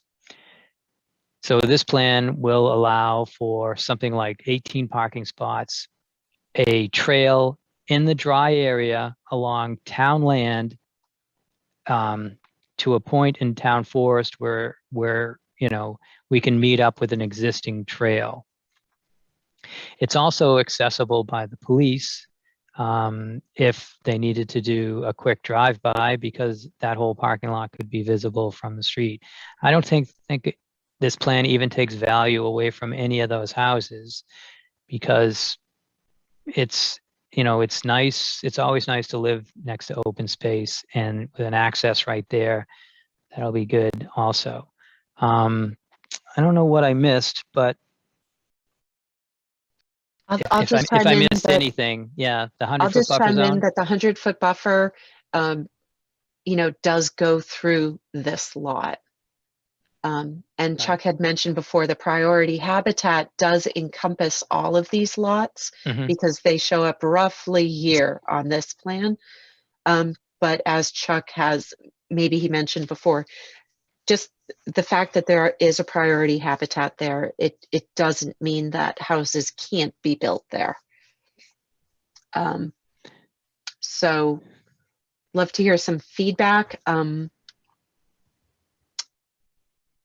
I want to share this. I spoke about this with the chair of the Town Forest Committee today, and I want to, I want to sort of provide feedback from conservation to other town boards and potentially to town meeting about reasons why we think it might be a good idea to do this. Not necessarily that we have to do it, or, this is not a mandate. It's just a fantastic opportunity. And so I'll open it up for comments from you guys. What do you guys think of this plan? And I can't see the Zoom because I'm sharing screen. So I see Brian's got a hand up. I've got a hand up. I don't know who was first. I was, all right. So I attended a recent select board meeting where this was discussed, and I listened to someone who happens to be a member of the select board assert that they thought that the Strout Ave plan was still viable. It sounds like there is a disagreement about the facts of the matter. I would really love to see, especially before town meeting votes on this, to make sure there's some way that the meeting gets the accurate facts on the matter. And I'm wondering how that even happens. I haven't, this will be my first time as a member of, as both a member of a board and a member of town meetings. So I don't even know, who gets to talk about what, when, where, and with what authority. Well, Joe, I'll just chime in really quickly, if that's okay, Chuck. There's a long history of activity in the town. And Chuck did look into prior conservation, I think since hearing those comments about Strout Ave, he went back and just double checked to see if there were any conservation matters about Strout Ave and parking there or developing that area. And he happened to find in his sort of literature search or, record search of past conservation approvals and work that conservation had previously denied work down by the Strout Ave pump station. So as a comment, a lot of people may not know that right now. It may be so much part of the precedence of conservation that people just don't remember that particular matter. Do you know what I mean? And from my standpoint, if it was denied previously because it wasn't, it was going to fail the protections of an endangered species habitat, and if nothing has materially changed since then, I don't see reasons why we would overturn the previous decision. Apart from wishful thinking. So I just have to make a correction.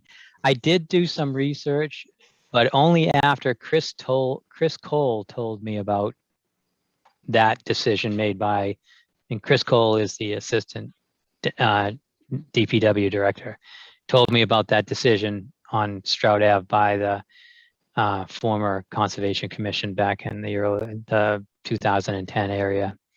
I watched the meetings too, Joe, and I want to let you know that there wasn't a lot of time to talk about this project, and I think everyone kind of had some of the information, but this upcoming select board meeting, there's a half hour set aside to discuss this project, and Anika is trying to put together a conceptual plan, but we're in a pickle tonight because we can't.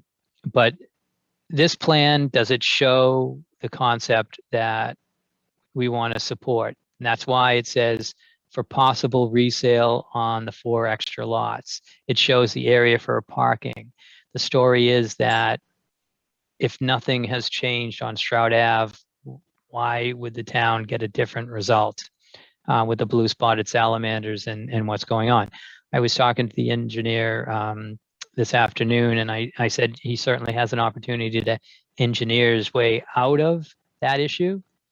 And he hadn't really thought about it. So, so like in Framingham, they have first night, and that's when the salamanders take off, and it's and they just close down the roads. I mean, that's a possibility.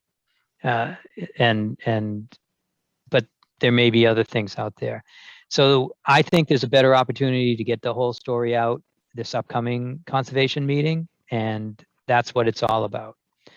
If more than 3 members feel like they want to show up, I have to post the meeting. So we should also find out if others want to go to that meeting is it next Tuesday, Anika? It's the 28th? I was, in fact, for other reasons was planning on attending that select board meeting, so it's good that this came up. So my plan right now is to attend the meeting on the 28th, is to float this as one possible outcome should the town decide to purchase these lots.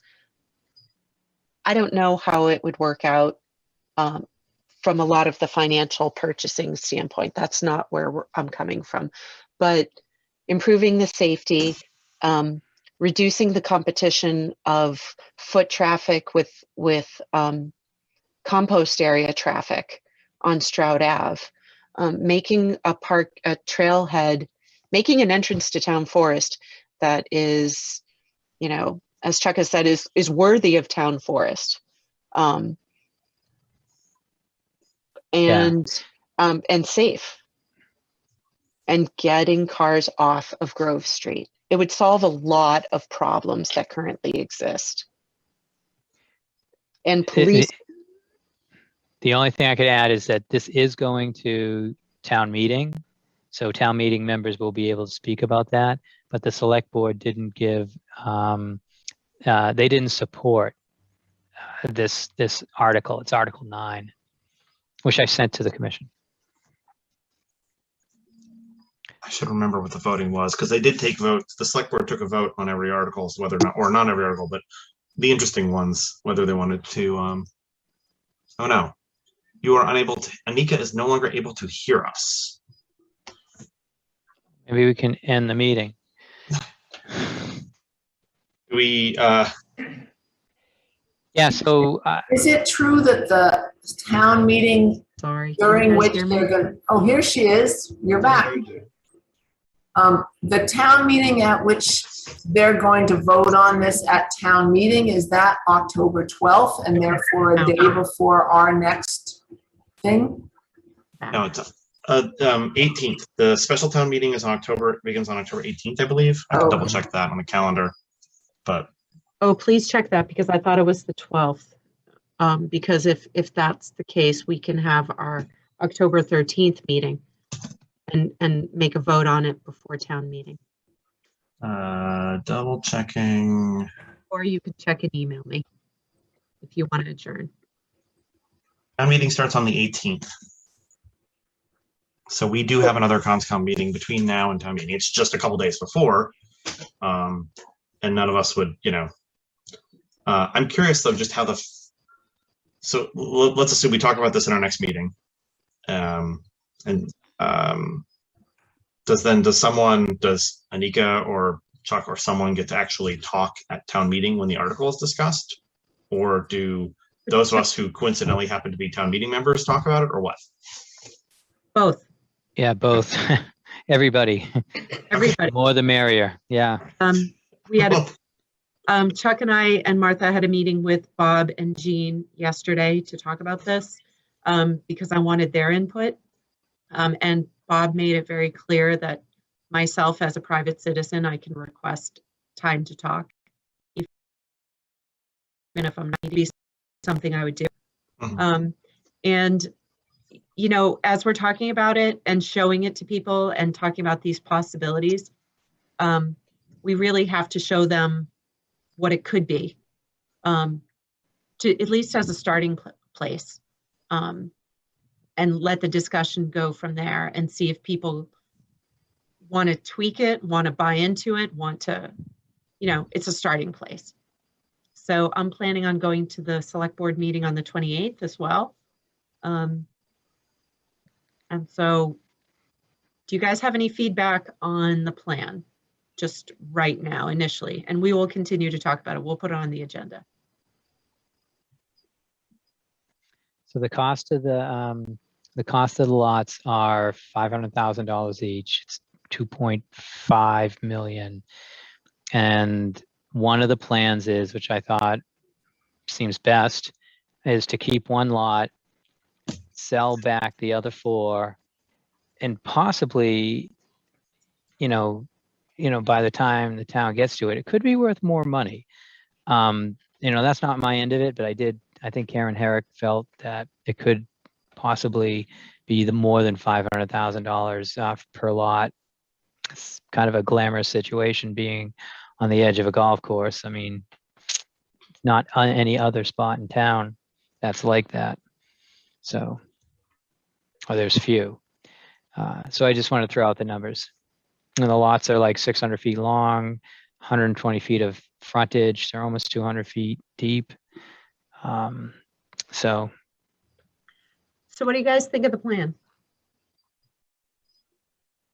So I think we should, oh, go ahead, Brian. I was just gonna say, I really like it. I'm glad to hear that there's already something in place to prohibit Stroud Ave.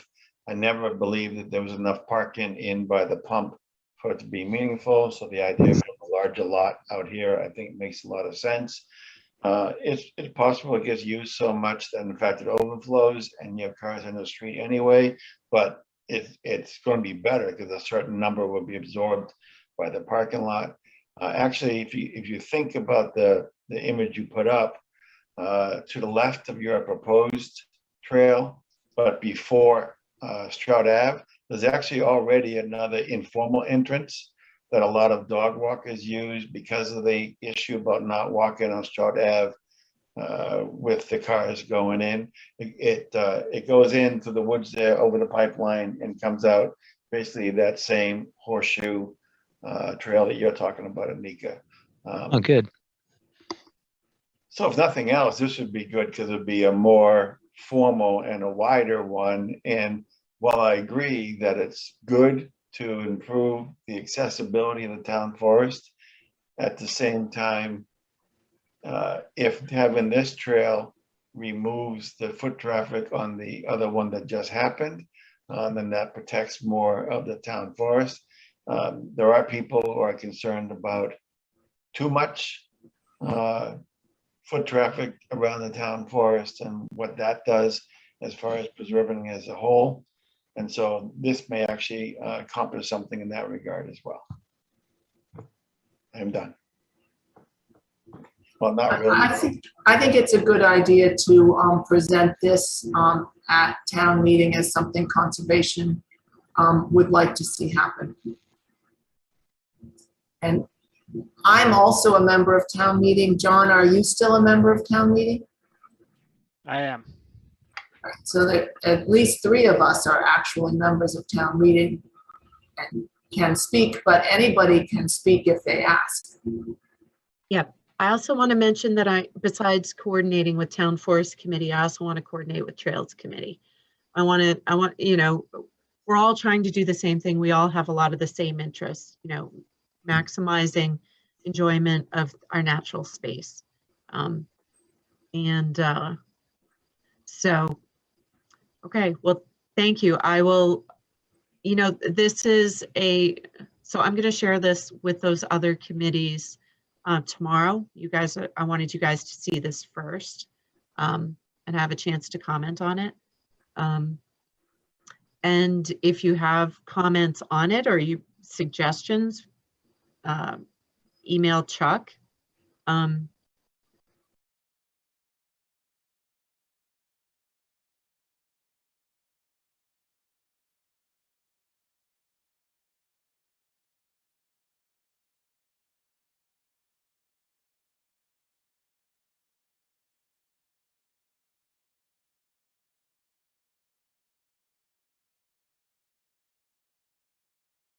The Town Forest Committee also to kind of like be aware of this select board meeting and to, you know, be there and support this. So I will say that what I heard today by some mechanism I won't get into was that actually you were supporting using parking in by the end of Stroud Ave by where the pump, by the water treatment used to be. When I came to this meeting prepared to have that conversation with you. Which you, Chuck or me? Chuck. At the meeting that Anika was at, I said both options are valid, and I was going to end by saying that I still think that both options are on the table. before I found out about the denial by the Conservation Commission, I thought they both had their strong points and their weak points, and it was up to, I mean, the commission can only present and see if a fire gets lit underneath one of these. But now that I know the commission denied access, you know, around 2010, I got to figure out, you know, and find out why, and to, just like Anika said, what changed. But I wasn't pushing either one of them. I'm glad to hear that, because now I don't take you off the Christmas card list, so that's good. No, well, it's fine. If you know, it wasn't me that said this, but one's, you know, a whole lot less money to develop. Yes. So it's just weighing the positives. I mean,